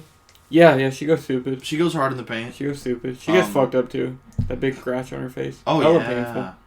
No, but she stabs one and pushes it in the microwave and it explodes. And uses the juicer on one of them, like you mentioned. She turns the juicer on while the gremlin's inside it, and then, is there another one? There's another one where she kills it like creatively. The microwave, the juicer. I don't remember. Is there another one? Well, later he chops one of their heads off when he comes to save his mom. Does she spray one with a? Maybe that's later in the movie. That's someone else. But doesn't she spray one with like fire extinguisher? I can't remember. Is that something else later? Maybe. I think that's something else. But he chops one of their heads off. The one attacking. Oh yeah, when he gets home. So yeah, there's one in the, like I mentioned, that terrible, horrifying part with the tree. Yeah. Just seeing a Christmas tree on top of someone, and then seeing their body like writhing in pain and like twitching. That's a creepy visual. It is. It's a good visual. But yeah, I hadn't thought about that in so long, and it's very iconic. It's very iconic visual for me. So yeah, then Billy finally gets home and he cuts the gremlin's head off and it knocks it into the fireplace. Obviously, he can still make sounds with his head fucking off. Which you hear it when he first gets like thrown in the fire. It's like, ah! He says, "What?" Yeah, his head's off. Yeah.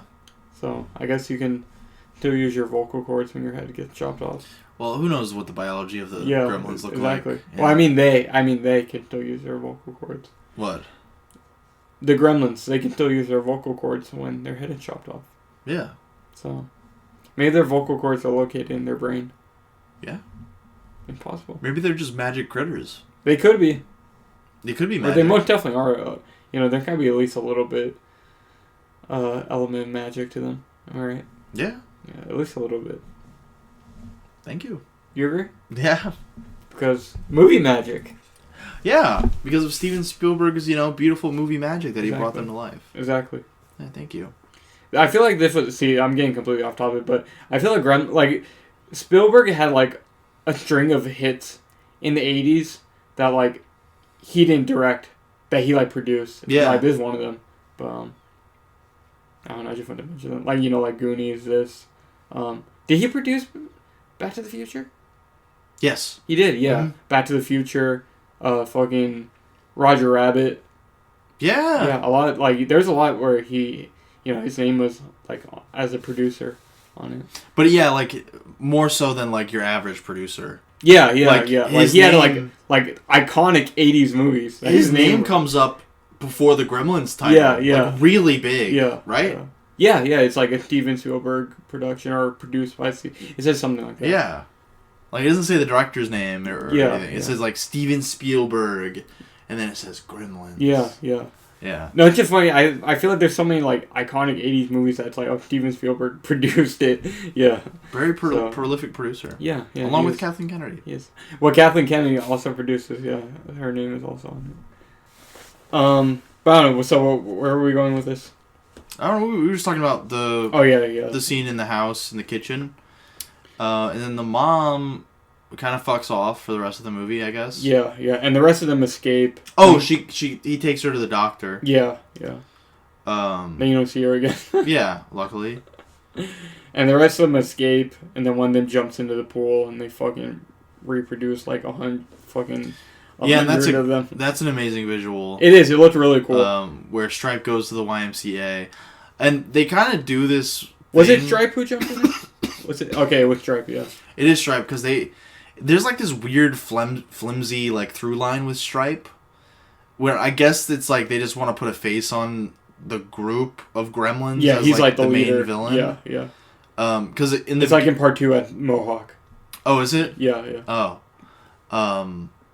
That was the one in part 2, right? The villain in part I don't 2. know. I haven't seen part 2 in a long time. I haven't even seen it. I just know I know how he looks. Excuse me. Like his you know how they're brown and white, but in 2 his like he has like brown and white, but it's like a dark brown, and then he has the mohawk, also. But anyways, But yeah, there's that kind of flimsy through line with stripe where he's identified in the beginning as being like their leader. The Mogwai, the secondary Mogwais that come from Gizmo.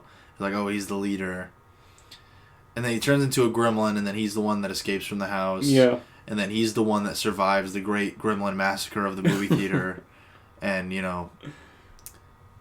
runs into... Yeah, he's in the candy store. It's kind of like the ending. But yeah, the visual of the YMCA pool and, like, it bubbling up and all the lights. Yeah, it's like green. It's a green light. Yeah, that's fucking really cool. It is. I agree. And I guess the Gremlins... So it's interesting to see that the rules still basically apply when they're gremlins. Yeah, the light still fucks them up, and then the water they still reproduce. And it's interesting. So if you're a gremlin and you jump the water, you're going to produce more gremlins. Like they're not going to shoot out the Mogwai. Yeah. I don't know what will happen if they eat after midnight as a gremlin. Will they turn into a super gremlin? I wanted to mention that. What? Yeah, like what? Do they turn back into something cuter and smaller than a Mogwai? Yeah, I don't know how that works. Like it feels like it would be like less scientific and more like karmic. Yeah. So like maybe if you could trick a gremlin into eating after midnight, they'll turn into like a docile, like smaller Mogwai. Yeah. maybe that's what. That'd be funny.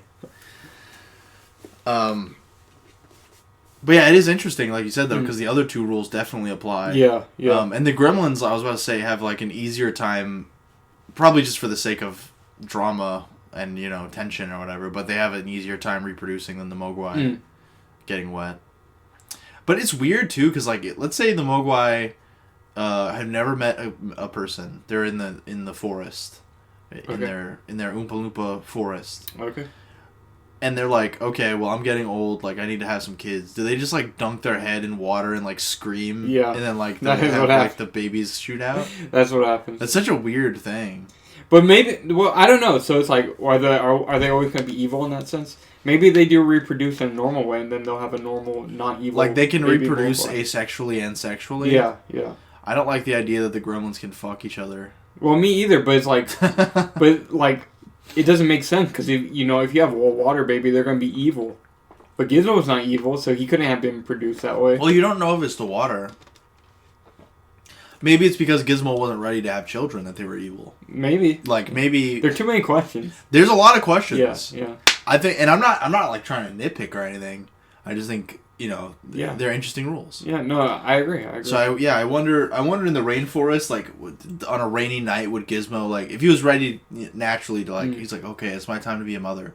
Like, would he just, like, lay out on a rainy night and, like, let it hit him and, like, let it consume him? Maybe. And, like, let the babies come out? Maybe at the end of their life, they let themselves get completely soaked and it kills them. And they, like, they all come out. That could be it. Yeah, like but I guess it's not painful when you're a gremlin, because... Maybe it is, but they're... in there, like, he's like, oh... Submerged himself completely. Yeah. But maybe he's a sadistic fucking psychopath. But that could be it, yeah. And he was like, I like this funny pain. Yeah. Yeah. That'd be pretty cool. But that could be it. It's a lot of interesting things about the Gremlins. And I think that's one of the things about the Gremlins that people enjoy the most, that people remember. The rules and everything? Rules, yeah, I think of course. Yeah. That's an iconic part of this movie. Very iconic. Yeah. You're moving on? Yeah, so I feel like the next big thing to talk about, though, after they're all reproducing, it definitely... Well, we can talk about the cops, I guess, a little bit. Oh, well, I wanted to mention... Okay. Yeah. So Billy goes and he says, you gotta believe me, the Gremlins are coming, and they say, kid, what are you talking about? That's not real. And then a kid named Finger is there. Yeah, a kid named Finger. Mike Ehrmantraut. So you didn't know that, did you? Before watching it? No. Because he looks so young. No, when I saw him, I was like, oh no, that's Mike. Yeah. But he looks so, like, I don't know, his nose and ears really popped off later in life. Which is no disrespect to him, of course. But he just looks so, for the lack of a better word, he looks so normal in this movie. You know what I mean? He just looks like a completely normal guy. Yeah, I could tell it was him, though. Like, I could tell it was him, but just to the point where I had to Google it. Oh, okay. Like, because like, sometimes you're watching a movie and it's like, oh, shit, I didn't know he was in this. Yeah. But it wasn't like that for me. I was like, is that him? Like, that's really funny. I never knew that. So, yeah, Mike Ehrmantraut from Breaking Bad is in it. From Better Call Saul. And from Better Call Saul. And he obviously great actor, great cool guy. Of course. Not a huge role. Because they kind of get killed by gremlins, presumably. Yeah, the gremlins cut their fucking brake line. That's nuts. It was nuts. That's scary. Their banter with each other, though, was funny, him and the two. Like, when he's like... Oh, yeah, he says... He's like, why can't I drive? Because I'm the sheriff, asshole. Or whatever he says, that was funny. Because I'm the sheriff, asshole. That was funny. I like that. Yeah, they're just kicking back, being cool. Yeah. Yeah, they're sitting there getting drunk on Christmas. They're getting drunk. Which I feel like that might also be... I was thinking the same thing. It's like, the police officers. Kind of a commentary. Yeah. But not just the police, but it's like... Everyone has this kind of... I don't know, assumptions about Christmas. Yeah. Where they're kind of like, oh, no one's going to ruin my Christmas by being like evil on Christmas, so I'm just going to get drunk at the police station. Yeah. And I guess it's a small town anyway, so maybe they don't do too much on a day-to-day basis regardless. But yeah, it's just like they're kind of being presumptuous about like, oh, we don't have to do anything on Christmas. Like, let's just get drunk and let's drunk drive as police, you know. And then they had their fucking brake line cut. Yeah. Having your brake line cut is like the scariest thing. And they see the old lady in the street. Yeah. Yeah, and they see someone else being attacked. I forgot who it was. Yeah, he's like, oh, like that guy dresses like Santa every year. Yeah. And he's getting like murdered by the gremlins. Yeah. And then Mike Ehrmantraut is like, let's leave. We have to leave. Like, please, we got to get out of here. And they drive away, but the brake lines are cut. That is so crazy. Yeah, and their car fucking flips over. Yeah, pretty violent crash. Yeah. Pretty violent crash. So yeah, they're probably dead. Rest in peace. They're probably dead. I think. So I guess however you interpret the racist guy dying, which happens around this point as well. Yeah. It's worth mentioning, I guess. You get a little montage of like just evil shit happening. Oh yeah. At the hands of the gremlins. Speaking of montage, the music. Oh, it is. I'm not one to mention music, but the Gremlins theme song is fucking epic. It is. Exactly. Right? Yeah, it's good. Am I right? You are right. Thank you. It's good. So fucking good. I like it. I don't know who did the music, but... Probably some fucking legendary cool guy. Probably. Oh, yeah. But yeah, no, it's good. I like it. Love it. Love it. Love it. For me personally, I love it. I love it. Thank you. But yeah. And there's one really cool part. This might be a little later. But like the Gremlins are getting real deep at this point. A little bit later. It's like right before they all go in the movie theater, I guess. Mm-hmm. And it's like, or it might be when the cops are driving around. But yeah, you can see like Gremlins like the silhouette of like a gremlin like on top of a guy's head, like bashing his head in or something. Do you? Yeah, it's like right. It's around the movie theater, but I don't know if that's just because they were around there or if it was before they go in. I don't know. Anyways, yeah, there's like that whole scene of like you can see the landscape kind of the buildings and like there's different stuff going on all over the place. That looked great. It's really cool. You know? Agree. Like you just see them like ripping open fire hydrants and like, you know, swinging from the electrical cables and stuff. Yeah. Yeah, that's great. They lay waste to this. So they're fucking it up. Yeah. They're going hard in the paint. They're fucking up. They're pulling a rager. They're pulling a rager. They're going crazy. So yeah, the Gremlins are going crazy. No one can save us. No. The police are fucking dead. Oh, no. The racist guy is dead until he comes back to life. And yeah, some nutty stuff going on. So only Billy.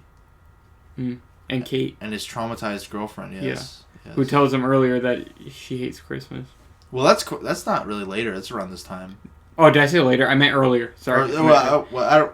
It was earlier in the movie. It was around that time. It was after the racist guy, whatever his name is, went drunk and they told him to walk home. And then he walks her home and he asked her on a date. She's like... And she mentions sometime when they're talking that she hates Christmas or whatever. But we find out why. Oh, that's what I meant. Yeah. That's what I meant, like, she's traumatized later. Yeah. So that's like... Do you want to talk about that now? Yeah, but... Well, I want to talk about the bar first. Oh, sure. Yeah. Oh, yeah. Yeah, the bar scene's fucking hilarious. Yeah, that's a good one, too. You just see them all fucking, like, drinking and smoking. And I guess alcohol doesn't count. No. Yeah. No, it's like pure water. You Yeah. can't get pure water on them. And I think, that's the only thing. Because the guy says, like... Don't, like, feed them water either. So they can't drink water. Yeah. But I think they can drink, like, anything else. Yeah. But, yeah, Does that make sense, I guess? Yes. Yeah. You know? But, but it's cool, like, seeing the Gremlins, like, inhabit places. Yeah. Like, of course, the bar and the movie theater and just, like, the cityscape in general and shit. It's, like, really cool. I like when when the one gremlin flashed her. That was awesome. So that's hot. Yeah. That's hot. That did make me chub up. Oh, really? But I like how, she's, like, trying to serve them. Yeah, that's really funny. Yeah, that's really funny because she's trying to, like, placate them. Yeah. And that also speaks to how, like, smart the Gremlins are. Because they're like, oh, we're not going to kill her because she's, like, bringing us beer and stuff. And, yeah, there's, like, a fucking idiot gremlin with, like, 3 cigarettes in its mouth. Yeah. And she's, like, trying to light it for him, but she won't let him. So she realizes, like, the, like, light bothers them. Yeah. And then she kind of gets out of there by using the flash and the camera. Yeah. But yeah, that's in general though. That's a good scene where. Yeah. And I just the puppet work here is just like fantastic. Oh yeah. Yeah. It just looks really good. They look great. They really do. I think it's great, and to have so many of them, I'm like that must have been pretty expensive. But they did a good job. They really know how to populate a scene with them. Yeah. I know. Really, it's really good. Yeah, a lot of good attention to detail. It's like, anywhere you look in the shot, something's happening. It's not boring. Every frame a painting. Yeah, exactly. No, but seriously, yeah, it's well done. But yeah, that scene's just funny, just seeing them all getting drunk and populating the bar. And then she's able to get out of there, and I think Billy shows up to get her, right? Yeah. His car is working until it doesn't. It's a miracle. Yeah, until it doesn't. And they had to run. But yeah, why doesn't this... You know what, Evan? Mm. This movie is bad because why doesn't the snow make them reproduce? This is a bad movie. It would, right? But I was thinking, like, any of their drink. I'm like, well, all drinks contain water in them. But that's what they say, though. It's like, it has to be pure water, right? Does he actually say that? Yes. It has to be pure water. I don't think he says that. He just says, you don't get them wet. Don't get water on them. Or you don't let them drink water, either. Yeah, but it's like... But... There's, like, water in every drink. But you see, it doesn't matter. But I'm just saying, I think that means... Well, I guess you could extrapolate that and be like, well, it has to be in liquid form, dumbass. So maybe that's true, too. So, but it's just like, snow is like pure water. Yeah. Just cold. Frozen. Slushy. Yeah. We wouldn't know anything about slushies, will we, Evan? No. We drank alcoholic slushies yesterday. Yeah. If we listen to this episode in 30 years, I want to remember why I said that. Yeah, we drank alcoholic slushies yesterday. It was the first time I've ever had a slushie. That's insane. That's fucking nuts. But anyways, Gremlins are cool. Yeah, so do they go back to their house? Billy takes them back to their house? They hide out somewhere. I don't think it's his house, but they hide out somewhere. Maybe it was. I really don't I think remember. it is their house. And then she's like, wow, now I have another reason to hate Christmas. And he's like, why are you bringing that up? And then she was like, this is my second least favorite Christmas. Yeah. Then she mentions about how fucking her father fell through the fucking chimney. Well, can I tell the story? Yeah, go ahead. Okay. The way she tells it is like, it's so dramatic. I know, because it's like, it feels like everything like stops. You know what I mean? I don't know if that makes sense, and like focuses on her. And it feels very dramatic. Yeah, because there was like there's like, as we mentioned, like the Gremlins like take up the scene, like they're very, they draw your attention and shit. Yeah. So like there's this crazy, like I said, the score is crazy, like and it's like everything is like going crazy, and then it slows down. There's no music, there's no sound, and it just gives her the stage for like 2 minutes. Yeah. To tell this story, and I think they are in his house, but I could be wrong. Maybe they just went somewhere where there are no Gremlins. Yeah. It might have been his house. Yeah, because I'm like, his mom actually was gone at that point. She wasn't there, so. And then, so she starts the story off by saying, her father went missing for 5 days. Yeah. And then it was really cold that winter. She was like, oh, we couldn't sleep, we couldn't eat, we couldn't do anything, we were traumatized. My father was missing, me and my mother missed him. And then I turned on, it was so cold in the winter. Yeah. She says, it was so cold in the winter, Billy, I lit the fire. And she lights the fire, and then, like, she was like, that's when I first smelled it. And it was my father's dead body. That was a moment I'm like, damn, like, there's moments when I'm like, damn, this shit is dark, but that is definitely one of them. Because... Like, the violent deaths and everything, I'm like, oh, shit. Yeah. And then she was like, the fact that she's like, oh, yeah, and he was dead in the chimney wearing a Santa suit. And he was, like, holding a bunch of presents. Yeah. And I was like, this is, like... On Christmas Eve, he tried to go through the chimney. Who wrote that? Someone was sitting on that. Chris Columbus wrote it, because he's the writer of this film. It might not have been him, but maybe it was. I don't know. It said written by Chris Columbus. Well, there's always, like, other writers and shit like that. But yeah, I guess so. I think. But anyways, I feel like someone was sitting on that for years. They were like, there's this cool, really sad, like, Christmas story. Like, about their own father. Yeah. So I feel like someone was sitting on that for a long time. Yeah. And they're like, I guess Gremlins is a good place to put it. But yeah, it's like a deeply, like, sad, fucked up story. I don't know if it means anything. But I'm gonna say, so her father was absent on Christmas Eve, and funny enough, Billy's father disappears on Christmas Eve, and he says, "I don't know if I'll make it back in time." I really don't know if that means anything, but I feel like, oh, that's kind of weird. Maybe there's like a thing where they want you to think maybe Billy's dad's gonna die too or something. I don't even know if it's that. I don't think so, I feel like, but I don't know. And what made me think is like, oh, maybe that's significant more if when you mentioned like, oh, this is probably kind of when you said the dad fucks off, and how you mentioned that like, oh, this is kind of on his hands, so he kind of like causes all this bullshit and just leaves. You know what I mean? And it's like, I don't know. I feel like there's some kind of absent father motive there. I guess you could say that they both, her father and Billy's father both ruined Christmas with good intentions, I guess. Yeah. I guess. So, yeah, I don't know. But yeah, and they say too, it's like, it's not like, oh, he got knocked out and then died while he was knocked out in the chimney or something. They were like, he snapped his neck instantly. He snapped his neck and died instantly. That's a crazy thing to say. Yeah. I don't know. That whole thing is very jarring. But I think it's one of the things about the movie that gives it a lot of character. I don't know if that makes sense. Kind of, yeah. But after like, I don't know, just like the great effects for the Gremlins and the designs and the rules, that's like the first thing I think of after that stuff. Is that terrible story. Her dark monologue. Her dark monologue. Yeah, exactly. Yeah. If you're listening, YouTube chapter selection, automatic chapter selection, make this part called her dark monologue. Her dark. Yeah, scary. And then the movie theater thing is basically after that, right? Yeah. Because that's it's kind of like a whole big set piece. Yeah. Which is similar to the bar though, where it's like when they're all sitting in the movie theater and like fucking with the film reel and everything. It's like really cool. Oh yeah. And then for some reason they love Snow White. Yeah. Because he's like, they love it. He's like, they're watching Snow White and they love it. They all start singing. I guess just in general, like Gremlins and Mogwai, they just love like melodies and music. Yeah, they like music. They like to sing. When they hear it, they'll start singing. So they hear the Hi-Ho song from Snow White and start singing along to it.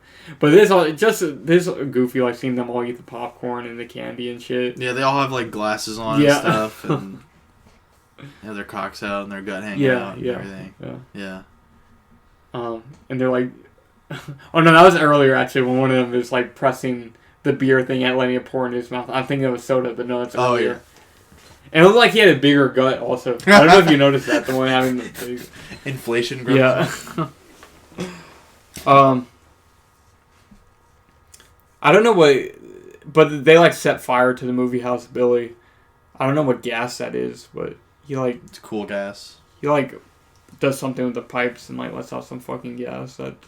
I don't know what it is. Yeah, this dude Billy said, like... He was like, don't breathe. I was like, bro, what?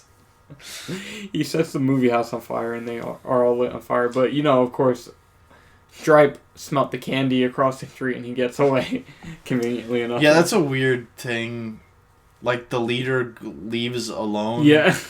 To go, like, just... I don't know, that's like the stupidest thing a gremlin does in the whole movie.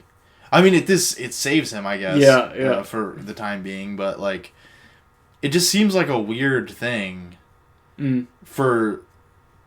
Stripe might as well not exist. You know, that might as well just be a different gremlin. Because, like, why is the leader, the one you're saying is characterized as the leader, like, just, like, distracted and just leaves? Yeah.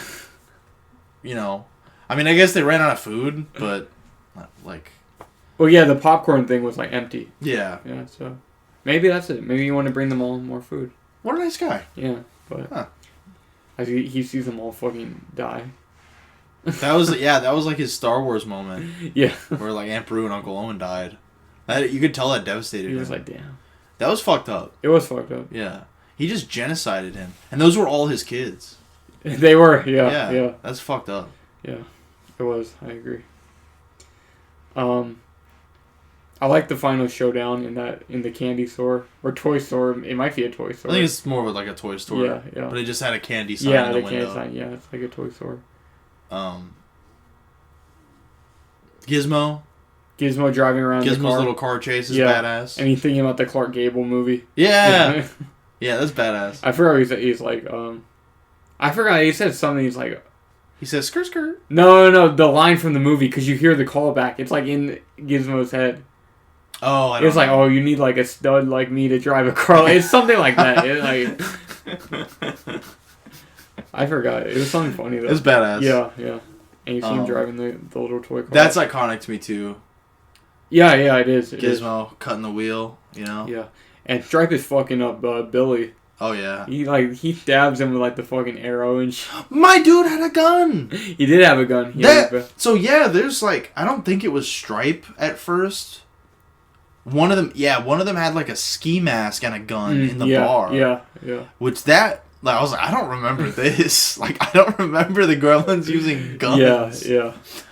Which is also patently ridiculous. It is. And then, Stripe just like looks at a glass case in the toy store, I want to say. And there's a real gun? Yeah. It's cool. Maybe it was a BB gun. It's a cool idea. It can't be a BB gun. I don't know. Because that shit explodes. Did it explode? That shit like explodes on him. I'm saying like when he shoots it, it like goes like... Oh, yeah. It's an airsoft gun. Maybe it wasn't a toy store. Maybe it was like a thrift store. I don't know. Or something. Like that, yeah. It's like a thrift store. It was like a Bass Pro Shop. It was whatever they needed. Yeah. It was whatever they needed, and we had a fun time. It was Mr. Megorium's Wonder Emporium. Oh, yeah. He is known to have guns in there. Yeah, real guns. So. Mr. Megorium. The only movie Walter White had to watch. Walter White canonically watched that movie like 12 times at least. Is that a funny Breaking Bad joke? Yeah. I agree. It's kind of funny. Yeah. Does that get referenced in Better Call Saul? I don't know. You'll have to find out. I never watched Better Call Saul. You should watch it. I will. Check it out sometime. Yeah. Don't watch the last when episode. they finally put the last season on Netflix. Don't watch the last episode. Oh, why? It's bad. You didn't like it? Yeah, like the second half of this last season I didn't really like. But anyways, that's not Jonathan Banks' fault. So let's just talk about his movie more, I guess. But yeah, there's this little end part. You know, it's nothing too crazy. Yeah. The dad comes back. Does he? Alongside, what was the dog's name? Baxter or whatever? Some shit like that. Is it Barney? Barney. I don't know why I said Baxter. Barney. And yeah, you see Barney, like, walking in the store, and Gizmo was, like, driving around him. One thing that's weird is, like, the smokeless ashtray thing. Where he gives it away as, like, a gift to the Asian guy, the Chinese guy. But but he gives one to the gas station worker. But like, what is the point of that? I don't know. Is it like when people like would smoke inside and it's supposed to keep the smoke like out of the house? I don't know. You know what I mean? Yeah, I get what you mean, but I really don't know. Yeah, like what is they don't really explain it. What is that? I don't know. Because it's like if you're smoking in the house, you're already blowing smoke in the house. Yeah. So it's like, and then you like put it out and like leave it there. Maybe it smokes a little more. Is that really worth having a whole contraption for that? Like, well, he does make a lot of pointless inventions. Yeah, but at least they work. Dude, they don't work. His inventions. Yeah, they do. The juicer makes juice. The juicer fucked up. It didn't work. You know, it made juice. It explodes. It made juice. I guess. But the smoke thing is just like a sphere that like smoke still pours out of it when you put something in it. It didn't work. That's weird. It's a weird thing. Maybe they're just like, oh, we can't think of like a third gag invention for him to make. And the juicer, by the way, spoilers, juicers already exist, dumbass. But it wasn't a juicer though. It's supposed to peel it and juice it. Oh, okay. Yeah. Okay. Yeah, it was a peeler juicer. Okay, well that's pretty epic. Yeah, I don't think they have those. No, probably for good reason. Yeah, it might explode like that. Yeah.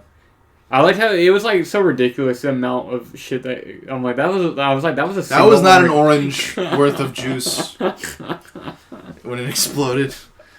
One thing I did like was they had a lot of Coke in their fridge. Did they? I don't know if you noticed that. I didn't. They had it like all stacked up on top of each other in the corner. Oh, nice. And it was like 20 of them. Nice. One thing I also liked is that Billy. Sorry, I'm just saying random shit right now. Yeah. But you made me remember the beginning of the movie. I like how he's just eating a ham sandwich and a Coke can and like M&Ms like off his bed. Mm. Like he doesn't have a plate. Like he just has like the ham sandwich and like the M&Ms and the Coke like just on his bed. Yeah. I like that. Oh, you like that? I like that. Yeah, that's pretty awesome. He's a hungry boy. He doesn't have time for plates. He doesn't. No. Yeah, and it's crazy. Like, he's drawing. He's irresponsible. He's drawing. He is drawing. He's drawing, and the drawing is just, like, on his bed. And then the food is just all on his bed. I don't know. It's like... He don't give a fuck. It's a weird thing. He's a childish guy, as I mentioned. Yeah, what a fucking irresponsible... Yeah. Fucking boy. But Gizmo does save the day, though. He sure does. Like, drives the car... What did he do? Like, drive the car into, like, the fucking shit, and it made the light... shine. Really. Yeah, I think what was it? I think he did some. Gizmo drives in. He says, "Bright light, bright light." Yeah. And then fucking Stripe tries to. Or does he like pull the blinds or something? Stripe tries to shoot him dead. Yeah. But then Gizmo's holding on to the blind and he shoots the blind and then that like pulls the other side of the blind up or something. Yeah. And then he's able to like pull it down. Gizmo like is able to pull it down. Yeah. And then Stripe is brutally killed. Yeah, he melts in the sunlight. He melts. Yeah, that's pretty crazy. It was crazy. Because he does get in. So the whole set piece is them trying to stop him from getting to water again, trying to get him Stripe to get in. Yeah, there's like a fountain in that door. Yeah, and then he gets into the fountain. He's about to reproduce. You start seeing him bubbling up. Right when he gets into the water, Gizmo is able to get the light on him. And then, I liked the part because that was the only time I felt like Gizmo actually did something. Yeah. You know, because the rest of the movie is like, well, I mean, he creates the gremlins and all that, but he doesn't really do anything. And then I felt like at the end he finally gets. That wasn't even his choice. What do you mean?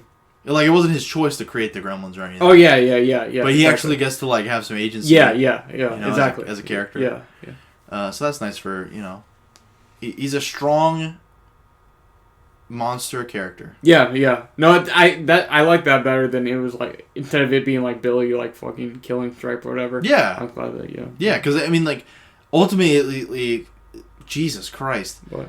Ultimately, that was really bad. That happened to me a lot. Ultimately, if Gizmo didn't do anything like that, then it's like, why didn't they just all become gremlins? Yeah. So I'm glad he had a little point to him. I agree. More than just being like the cute one that doesn't turn evil, I guess. Yeah. So I like that. And I love the car thing. It's fucking badass. Me too. I love that. I like that payoff too. That because that was the movie he liked watching. Yeah. And then he's like, "Oh, he drove the car." What a cute guy. Like Clark Gable. It doesn't make sense, but it's okay. I always thought about that in movies where like a little character drives a toy car. It's like none of them work like that. What, the toy cars? Yeah, toy cars don't work like that. yeah, they don't. Toy Story, at least, they usually have... Oh, no, that's not true, because they do that in Toy Story 2. Yeah. They're driving the Barbie car that, like, inexplicably... I guess... How are the toys walking around? And it doesn't matter. No, I would say it actually makes more sense in Toy Story for that reason. Yeah, because that car is alive. Yeah. I guess. Yeah. That makes sense. As much sense as that could make. Yeah. But yeah, very brutal death for Stripe. Oh yeah. So he melts Pretty very bad. slowly, and then he has like a kind of a last little scare, as creature features tend to do, as they tend to do, as they are known to do, and his like skeleton jumps out. Yeah, just pretty funny. And it's that's another thing that lends towards it being magic too, is because he's able to talk not only while there's a severed head, but while he's a skeleton. Because he doesn't say like a full sentence or anything, but he says like ah! Yeah. And it's like a skeleton. So yeah, like, I guess that's an element of magic. Rest in peace. So Rip Stripe, he lives on forever in Multiverses. Oh, of course. The video game, and in our hearts. And in our hearts as well. Yeah. But yeah, then the ending is like they go back home for Christmas. They're not concerned that many people died that night. They're just like, oh, Christmas. Yeah, like presumably every cop in their small town is dead.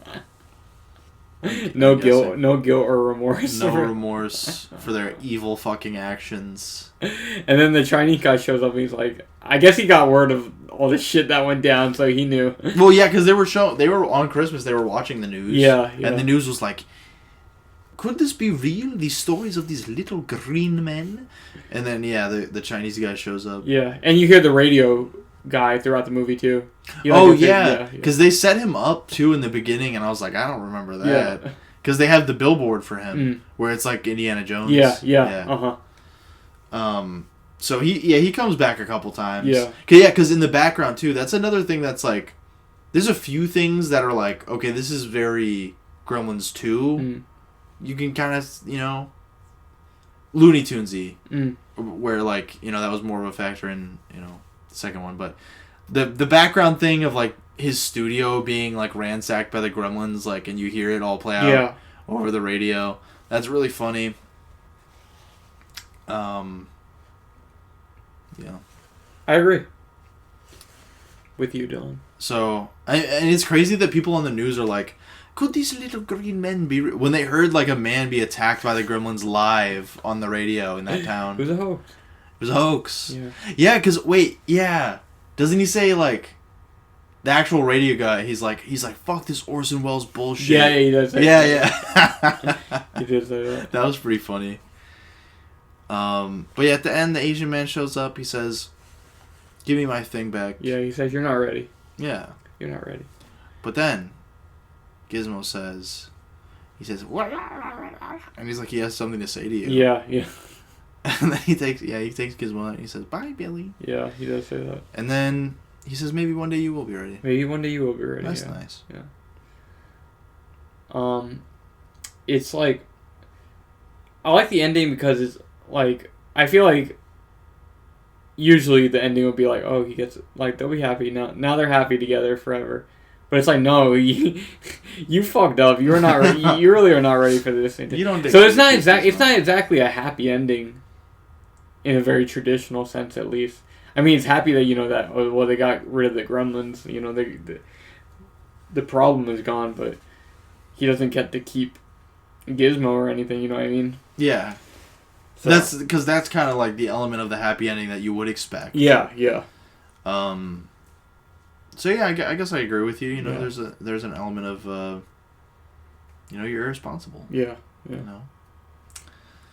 Pretty cool. Yeah, and the movie pretty much just ends like that with him. We never mentioned the old Chinese man's one like white eye. Oh no, we didn't. He has like one white eye. Yeah. I don't think it means anything. It just means he's just old. yeah, it's supposed to be like, yeah, he's falling apart, he's old, and stuff. But it's weird because I've just never seen that before or since. What do you mean? Like an eye that looks like that. Oh. I feel like I saw it in some I guess shit. it's like a contact or something. Oh, like what the actor for him? Yeah. Yeah, probably. But I've just never seen, because I don't know if it's supposed to be him being blind or I think, like I'm it's pretty injured. sure. Yeah. It doesn't look like a real blind eye though. Oh, yeah. So I don't know what it's like. He has a cataract. It's weird. Oh, that's nasty. Jesus Christ. Maybe that's it. But it's just an interesting visual element that I kind of always remembered that too. It's like he has a weird eye. But yeah, I would not invite her over, the girlfriend, excuse me, for Christmas. Oh, why not? Because it's like, I don't know, like, what's the she needs some family. I think she lived by herself. It appears that way anyways when he walked her home. I mean, she could live with her mom. We don't really know for sure, but... Yeah. Yeah. But it's just... I guess we don't... I get the feeling that she might be a little bit older than him. Maybe. I don't know if you did, but... Maybe. Yeah. Well, she's involved with the community. Yeah, certainly. And she's a bartender and everything. She's been through more fucking trauma than him, Evan. Yeah. But I guess they don't really show you what happened. So maybe she was like, "Oh, can I come over?" Or like, who knows how it played out. But if I had like a girlfriend or a friend that was like, "Oh yeah, my dad killed himself on accident on Christmas," I'd probably like leave them alone on Christmas. Maybe that's what she wants. She wants to be happy. She doesn't want to be alone. But I feel like everything like Christmassy would be like triggering. I feel like. Oh yeah. I don't know. So I wouldn't want to like. Not that I would like if they messaged me on Christmas, they're like, "Hey, can I come over?" I wouldn't be like, "No," but I wouldn't be like, "Hey, do you want to come over like for Christmas?" Yeah. But who knows? Well, we don't know how it played out. Yeah, that's what I'm saying. Who knows if that was her choice or not? But it is weird to me that she's there at the end. Yeah. Because it's not like she like. It's not like she was like, "Oh, like the magic of Christmas is back." Yeah. No. Yeah. There's nothing happened to her that would indicate that she likes Christmas now. Yeah. So I don't know. It is kind of just weird to me that she's there at the end. She's very cute though, so I like to see her. Yeah. See, this is a Christmas movie, but I don't take it like when I watch it. I don't feel like this like oh yeah, Christmas is awesome movie. No. Yeah. No, definitely not. Like, oh, Merry Christmas. Yeah, no. Yeah. It's one of the few like kind of anti-Christmas movies, I feel like. I can't really think of any other ones. I guess like Krampus. I don't know. Joe Dante hates. Because I wouldn't even say like like Black Christmas. Yeah. I wouldn't even say that's like an anti-Christmas movie. I haven't seen it though, but I feel like that's just like a gimmick. What do you mean? Like I feel like that's just like, oh, isn't it fucked up that there's a scary Christmas? You know what I mean? It's kind of like that with like Krampus though too, right? I guess I could be wrong, but I feel like there's some like there's an element of like actually fuck Christmas with Krampus. I haven't seen it, so I haven't seen it either. But anyways, this is the only anti-Christmas movie I can think of that I can really think of. Yeah. Because no one wants that. No one wants to be told, your dad dies on Christmas and it's sad. Yeah. No one wants that. No one wants a bunch of creatures murdering people on Christmas. No. Yeah. Except twisted, fucked up psychopaths like us. So. Pretty cool. Pretty good movie. 3 out of 3 stars, I give it. 3 out of 3 stars, yeah. 3 out of 3 stars. I would give it an 8 out of 10. And I was thinking, I was like, I feel like I give it a pretty good score for a movie that we kind of nitpicked at it a lot. But it's like, I don't know, it's like it's very easy to nitpick, but when you're watching the movie, it's also really easy to ignore those. It's very entertaining. Yeah. Which is the movie's job. That's true. So, you know what I mean? But I think there just is an element of there's not as much to say about the good parts as there is this, because we kind of broke down like the weird bad aspect of like kind of the beginning part. Yeah. We kind of talked about that for a while. But that, like, how much can you really say about like, oh, the puppetry's good? Yeah. Like, you can, and we did. I think we gave some good examples and stuff. But there's just that aspect of like the writing and the storytelling with like the dog and the old lady and like the weird shit in the beginning. You can get, you can talk about that for a while. Yeah. And I don't know, we sung the movie's praises quite a bit. No, I agree. So, but I think when you actually watch it, the negatives are a lot more understated. Yeah. Than kind of we've. And like I said earlier, also I think the tone does a lot for it. Oh yeah. In favor of that. Yeah. Because it's just very cartoony, the entire thing. Yeah. Shout out Chuck Jones. Yeah. Shout out. Who's the director again? Joe Dante. Joe Dante. Shout out Joe Dante. Shout out Steven Spielberg. Shout out Steven Spielberg. And Chris Columbus. Jonathan Banks. And Jonathan Banks, of course. Do you want to do trivia? I would love to do trivia. Mm-hmm. Trivia is my favorite fucking thing in the world.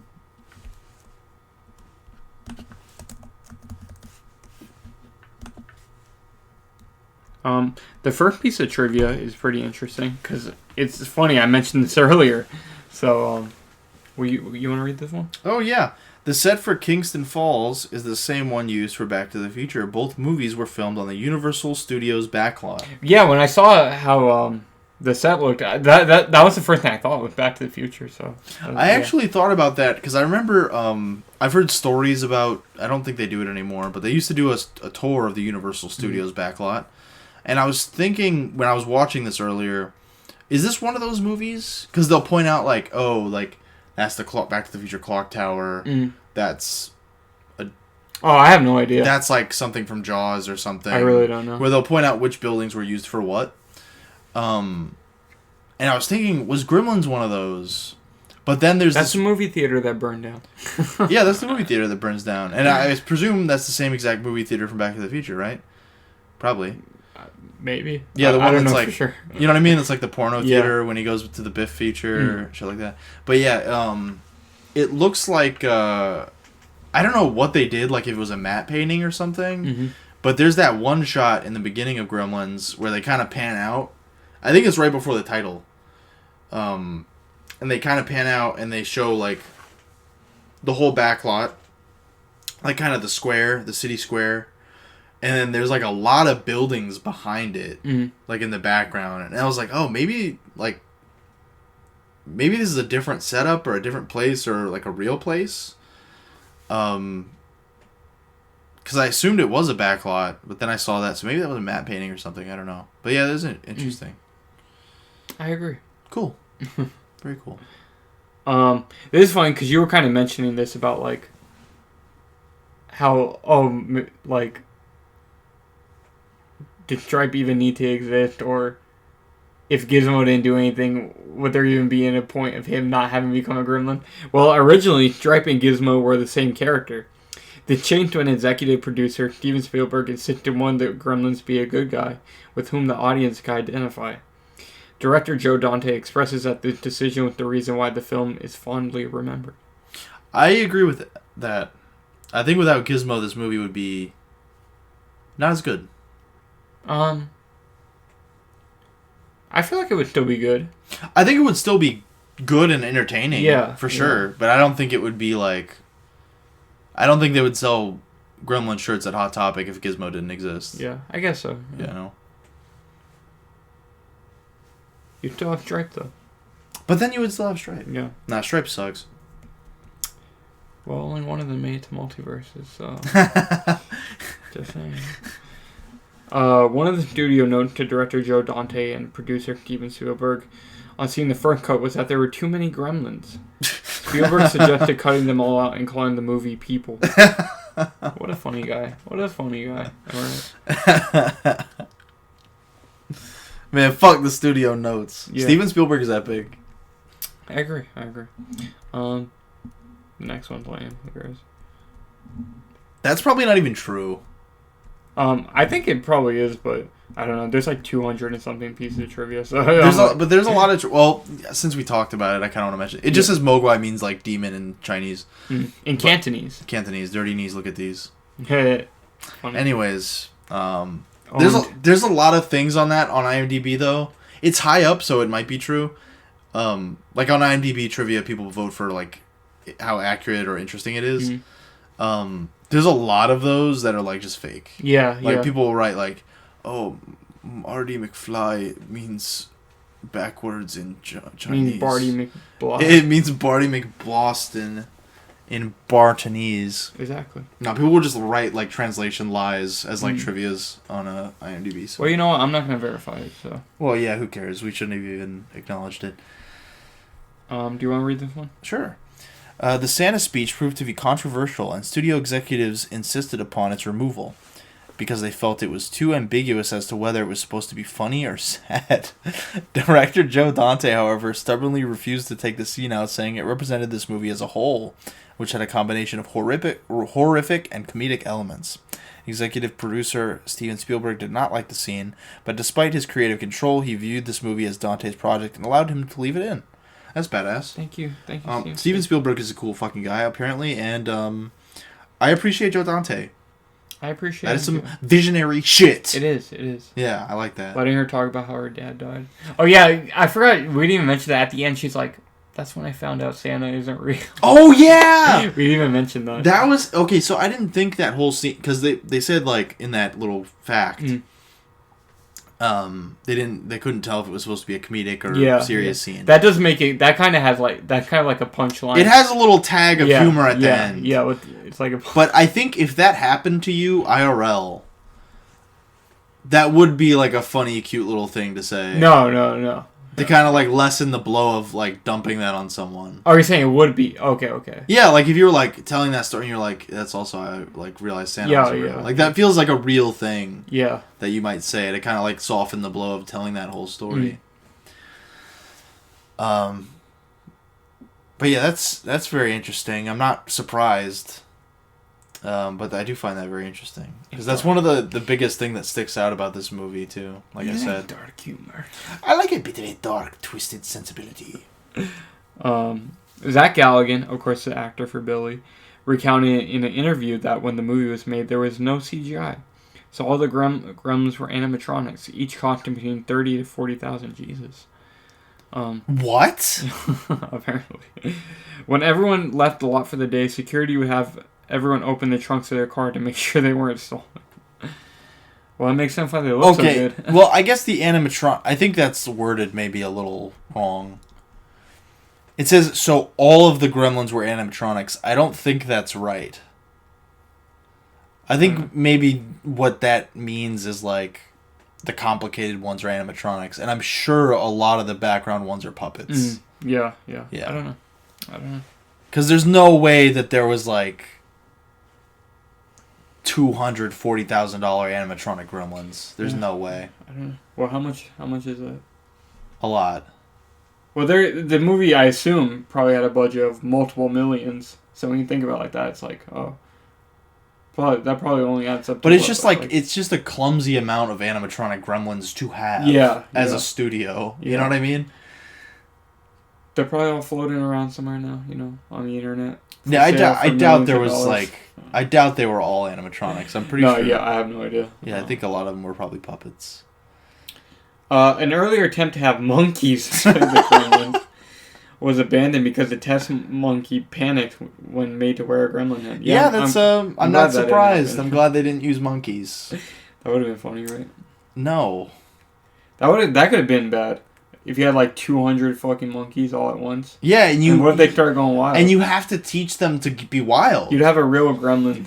You would have. It would be like Halloween, or no, not Halloween. What's that Freddy movie where it's like real life? Freddy movie where it's real life. Yeah, Last Nightmare or whatever. Oh, New Nightmare, isn't it? New Nightmare. Yeah. Yeah, it would be like that. Isn't that the one that's like meta, where it's like Wes Craven's actually in it and shit? Yeah, that's the one where like on the set of the movie, Freddy starts killing people. Yeah. So it would be like that, like on the set of the Gremlins movie, you'd have a Gremlins like scenario. You know? Yeah. Damn, that's crazy. It's like Nope. Is it? Or when the monkey fucking went wild. I didn't see the movie. No.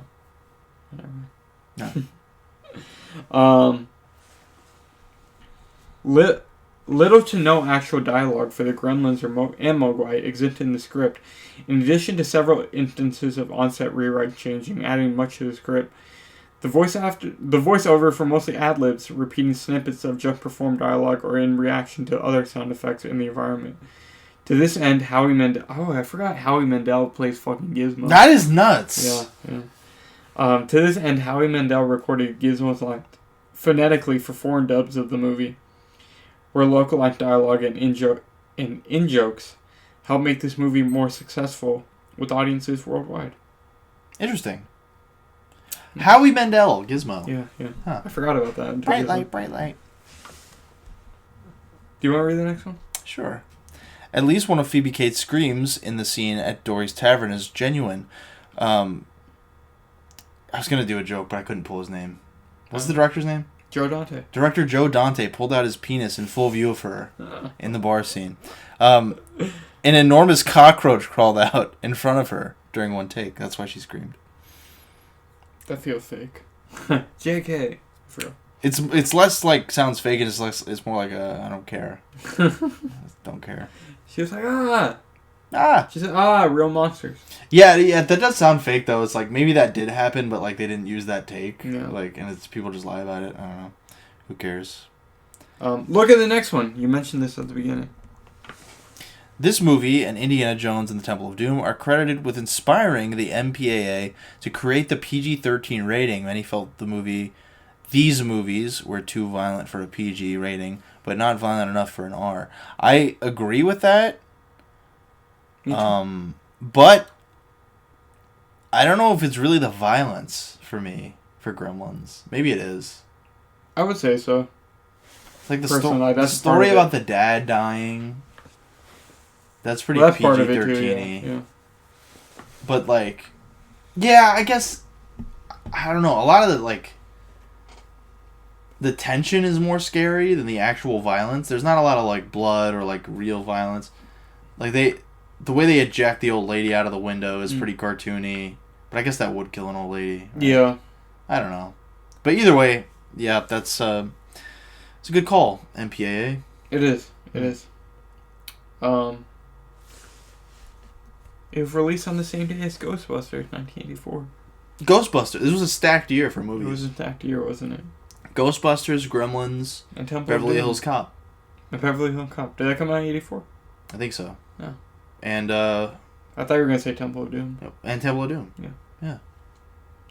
After watching Tim Burton's earlier short films, executive producer Steven Spielberg considered him to direct this movie. He decided against it, however, because at the time, Burton had never directed a full-length feature movie. That's interesting.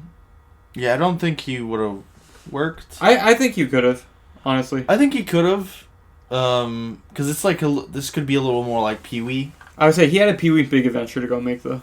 So. Well, I feel like this like has a similar tone. Kind of, I guess. Yeah. It's like cartoony. There's like some scary moments in there. Yeah. Large Marge, you know. Terrifying. That was scary. Terrifying millennials since 1990 something. 1980 something. I was like 90s. I was whatever. Like, I don't know. Anyways.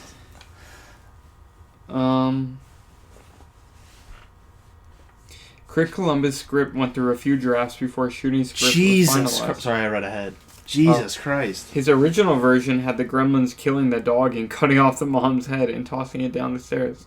These elements were never shot due to the fact that director Joe Dante and Warner Brothers wanted the movie to be more family-oriented.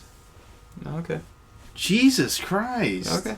I could see the dog still dying.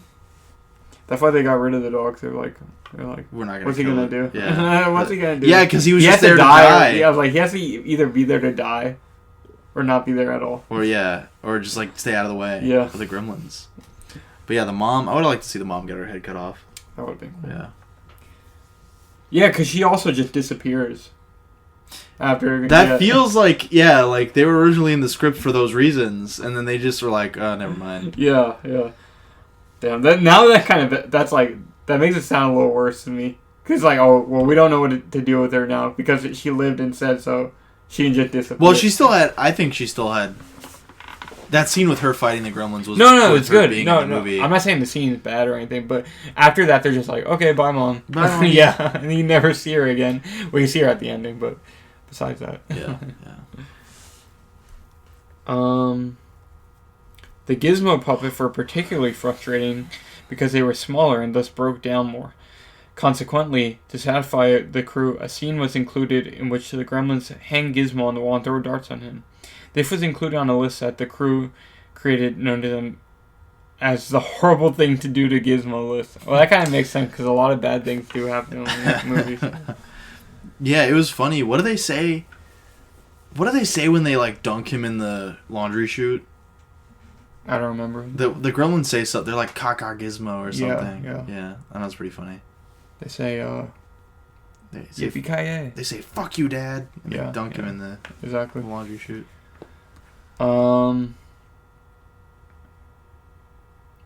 Miss Deagle, the richest lady in town, the old lady who dies, had named her cats after different kinds of currency, including kopeck, ruble, peso, drachma, and dollar bill.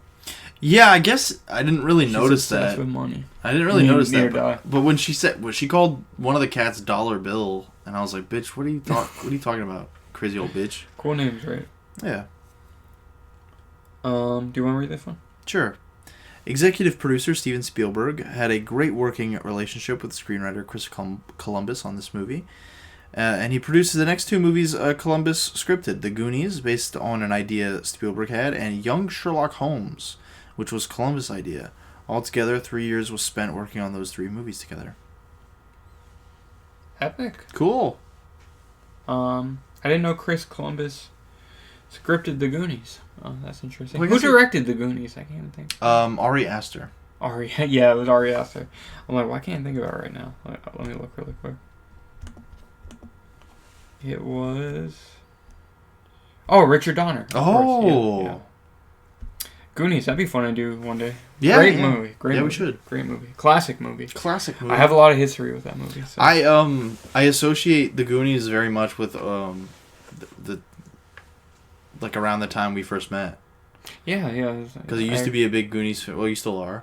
Well, I actually have not watched it in a long time. But when I was a kid, I was like, I loved that movie. Oh, yeah. Yeah, I haven't seen it in many years, so. Yeah, I haven't seen it in a long time either, but I had only seen it after I met you. Oh, really? Yeah. Oh, that's interesting. Because I knew you loved it, and then my mom was like, "You want to watch it?" And I was like, "Oh, yeah," because I associated it with you. And I remember you used to have the Truffle Shuffle shirt, and yeah, some cool stuff, so. I did dress in Trunk for one Halloween as well. Oh, did you? Yeah. Did I know you? Yeah. I don't remember that. I think. It was like 6th grade or something. It might have been 5th grade. No, not 5th grade. Because 5th grade when I dressed as the banana. Oh, that was epic. Yeah. Oh, excuse me. In the bar scene, the video game the Gremlins playing is Star Wars 1983. Oh, the arcade game. Yeah. And they play Donkey Kong, too. They do. Yeah, on the mini... It's like the mini... I didn't know they had shit like that back then. Well, guess what? They did. Well, guess what? Get with the fucking time. That was actually a copyright infringing invention by the dad. It was, yeah. It was his only good invention. That could have been it.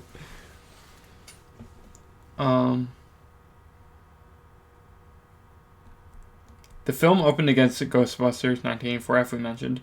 And while that movie did better in most cities, in New York City, where people were furious about having their traffic disrupted while that picture was being made for all those months, we always did better. Wait, what? It's a quote. It shifts into a quote. Yeah. That's why. But anyways, in New York City, apparently Gremlins did better. Yeah, because there was mad about animosity towards Ghostbusters for shutting roads down. Which it must be a nightmare to try and film in New York City. Probably, yeah. Do you want to do spoilers? Oh, I like this one. Okay. The original script contained a scene where the Gremlins attacked McDonald's. I would like to see that. Eating the customers' type of burgers. Yeah, like what if they were, I don't know, like pushing people's face on the grill and stuff? That would have been scary. That'd been cool. Right. Oh, push someone in the fryer? Yeah. Can I tell a story real quick? What if one of them jumped in the fryer? You see him get, like, deep fried. And he has, like, nasty pimple-covered babies. Yeah. Little gremlin babies. Yeah.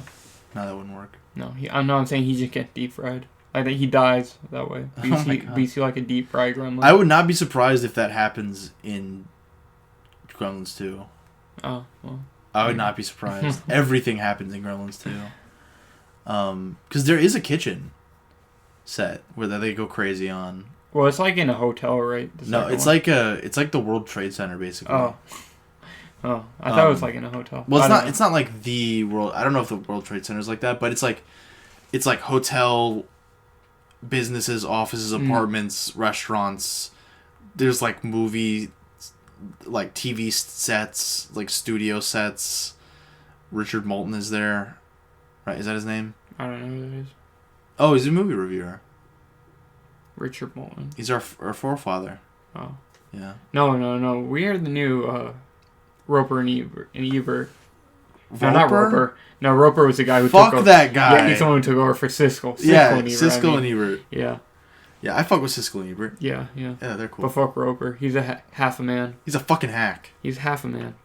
Is that from something? Vincent Gallo said that. Oh, did he? That's fucking funny. He's half a man. Yo, if there's one guy that can talk shit, it's Vincent Gallo. That guy can talk shit, man. That's true. But yeah, I would have liked to see them fuck up at McDonald's. That would have been cool. But I guess, the movie theater and the bar was pretty good. Yeah. Oh, look at this. Director Joe Dante prefers Gremlin 2 to this movie. That doesn't surprise me. So, because he kind of he went nuts on that one. He went nuts. He went stupid on that one. He did something. Did he do something? And I think there was an element, too, of... Yes, he did something. But there was an element of Gremlins 2 where he was like, I'm not making, like, if you want me to do the sequel, I'm doing whatever I want. Yeah. And they let him do it. So I'm not surprised that he liked that. King. Yeah, we already mentioned that one. There's like 200 and something pieces of truth. I was like, oh. Well, I'm sure, yeah, keep going. If you don't see one you like.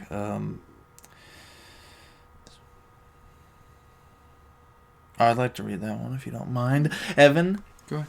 One of the reasons for the no bright lights rule was that in 1984, director Joe Dante and Amblin could not completely navigate the perilous waters of special effects for the Gremlin puppets that well. By keeping them in the dark, this camouflages this problem. This is an old sci-fi trick. Dante did the same thing with the tricky and lumpy practical effects for The Howling 3 years earlier. They kept the monsters in the dark to hide the problems with the practical effects. That's interesting. That is. Because it doubles as, like, camouflage for the special effects, and it also winds up being like the kryptonite. Yeah. For the Gremlins, so cool. It is cool. That's a cool one. I agree. Yeah, thank you. It melts your brains.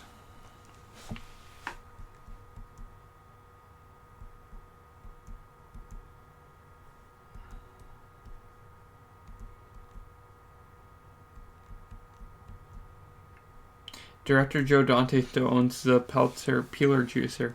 37 years later, he listed it for sale to any devout movie prop collector. He stated, with the advice and a little help from some friends of mine, I've attached an NFT that will function as the juicer's certificate of authenticity because of blockchain security, IRL, yada yada, something, authenticated forever. Cool. Thanks, Joe Dante. At least we can put NFT in the keywords for this. You mentioned Furby earlier. Gizmo was the inspiration for Furby. That's interesting. Yeah. Did you ever have a Furby? No, but Lauren did, and I thought it was scary. My cousin, for those of you at home that are interested in my life lore. But yeah, my older cousin Lauren had a Furby, and I thought they were so creepy. I used to have one. They're scary. Yeah, I guess so. Yeah, they are. Remember Howard's Furby chain? Oh, yeah. Yeah, see, in December, we always got to do a Furby episode. Yeah. December. Oh, that was this year. I was thinking we saw originally Uncut Gems in December. Yeah. I don't know. But yeah, Furby, pretty epic. Touches all my favorite movies in some way. True. Yeah. The Amblin Entertainment logo made its first on-screen appearance in this movie. It's badass. Cool.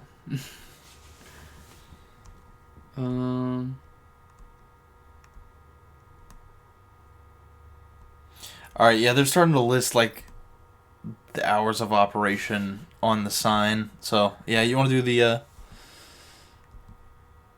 Wait, what is that? Oh, man. I don't know. One? I haven't lost it. It said the new Mogwai something. I thought that... I don't know.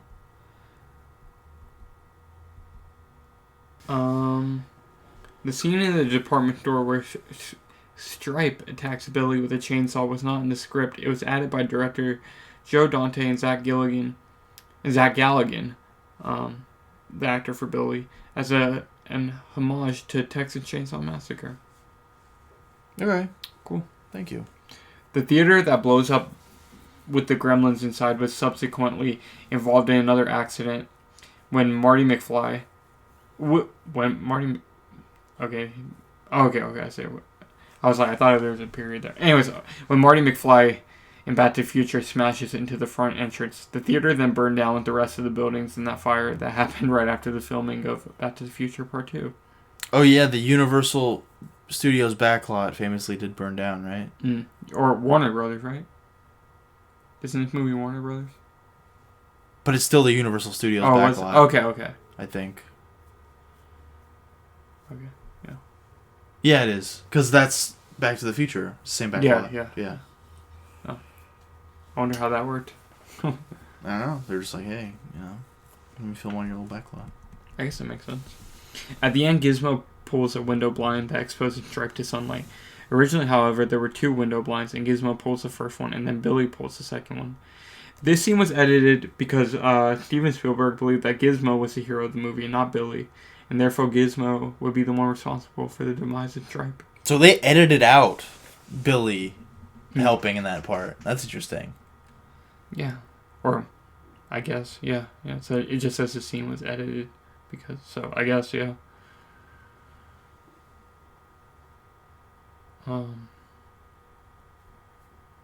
That kind of goes to what we're saying, though, about Gizmo at the end of the movie. Yeah. So. Steven Spielberg, he's a good guy. He's a good guy. He's a good guy. He made some good calls, Let them keep the Santa speech. This thing with Billy. I don't know. Thanks, Steve. He seems like he was on our side on some stuff. I can call him Steve, right? Oh, yeah. He's cool. Thanks, Steve. Yeah, he's chill. That's interesting. They cut out a shot when the mom stabs a gremlin. There's a cut little part of the gremlin trying to pull the knife out of his body. It was considered too distressing, and the shot was omitted. However, you can see the effect over her shoulder as she microwaves the other gremlin. I guess I'll have to go back and look. Interesting. Mr. Futterman. Is that the racing guy? I think so. So, yeah, I guess you're right, Dylan. He did live. In the script, Murray Futterman was killed during the encounter with the gremlins, but it was changed because the filmmaker found this a little harsh. So during the news report at the end of the movie, if you listen closely to the voiceover, you can hear Lou Landers say that he is going to talk with Mr. Futterman in the hospital. In the novelization, it wasn't included. Okay. But also, I guess he's alive. Yeah. But his wife is dead. But yeah, that's what I was saying is like the, well, rip his wife, but, he'll there's plenty of fish in the sea. Yeah, oh, yeah. He'll get back out there.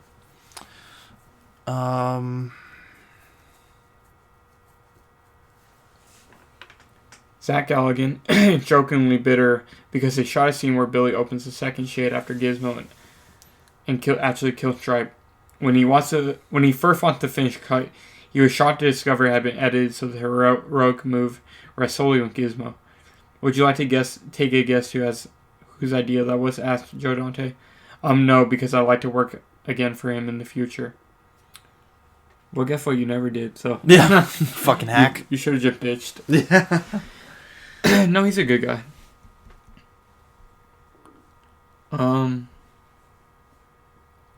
A deleted scene shows that Gerald, Judge Reynolds' character, was hiding out in the bank vault while the gremlins ran wild and is losing his sanity. I wish they had kept that because you never really see him again. I feel like that could have added something. Yeah. I was thinking about that too. So Because read he's ahead there a at the little bit, beginning, but- and then you never really see him again. Yeah. A lot of loose ends. A lot of weird loose ends. Yeah. Yeah. So, but I think there were some good choices in there, like leaving the Santa thing in. Mm-hmm. You know, Steven. Oh yeah, Spielberg's yeah, the of goat. course. No, And no, then no. changing the gizmo thing. I didn't think that was bad. The Santa thing. Very cool. Yeah.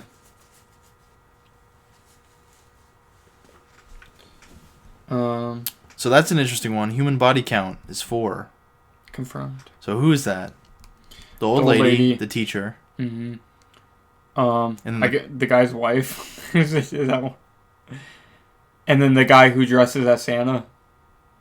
Does he? He doesn't really die on screen. Well, who else? Does he? Well, the cops. Or maybe it's. I don't know if they yeah. count. Because maybe the racist guy and his wife didn't die. I don't know. Where are you getting that number from? See, that's what I'm saying. IMDb is bullshit. Yeah, I don't know. Billy watches Invasion of the Body Snatchers in his room before giving 5 new gremlins food after midnight. That movie's about aliens taking over a whole city, just like evil gremlins will be doing later in the movie. So there you go.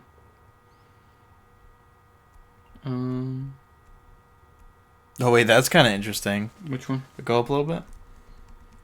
The eventual fate of Pete, Corey Feldman, is never revealed in the movie. In the novel, however, he is deeply saddened by the death of Mr. Hansen, and even blamed himself for it.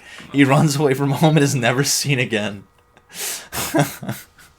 I felt like he lived because, like, you see him, like, you know, he's owning the gremlins, and then you hear him talking to the radio guy later. Yeah. Yeah, so I was like, I didn't assume anything bad happened to him. No, I think it was just supposed to, yeah, like they show him as like, oh, it's like, you know, the kid's fine. Yeah, He's, yeah. You know. He was owning the gremlins. Yeah, yeah. He cuts that one off the wire. He did do that. Pretty cool. He was dubbing.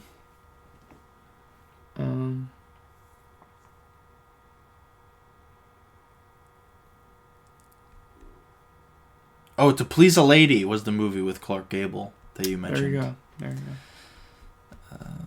Classic Clark Gable. Gremlin body count 5, and many other gremlins. So way more than 5. That's stupid. Thanks. That's stupid. The fountain was filled with liquid nitrogen, and Stripe's grisly demise was orchestrated by a puppeteer hidden inside, wearing special protective gear. What a brave young man. That's weird. Yeah, that's weird. Wait, can I read this one? Yeah, yeah. In the scene with the snowplow, Murray Futterman points at the creature and identifies the driver as a real gremlin. The instant recognition of them suggests that he has encountered gremlins before. I don't know if I agree. That's not true. I don't know if I agree with that. But that would be funny, though. Yeah.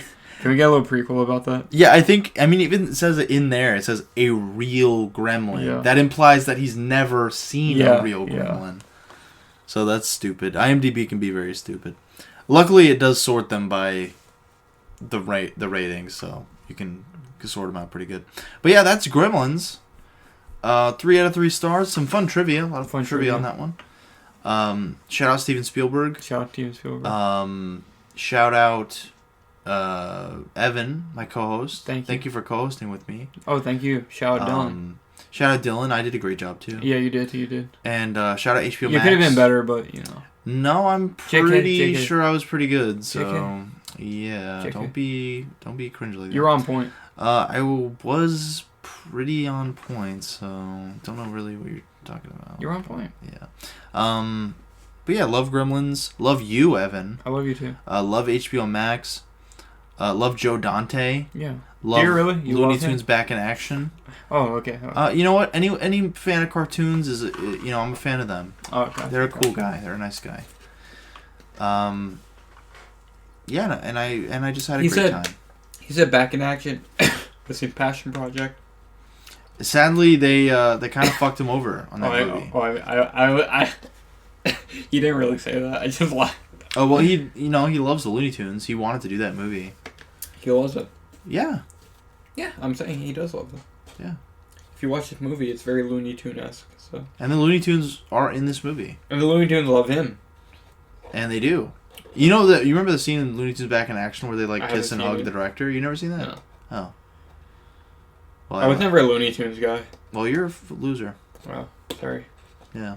I always liked Mickey Mouse more. So, I'm just being honest. I always did. I liked House of Mouse. I used to watch that a lot. House of Mouse is dope. Yeah.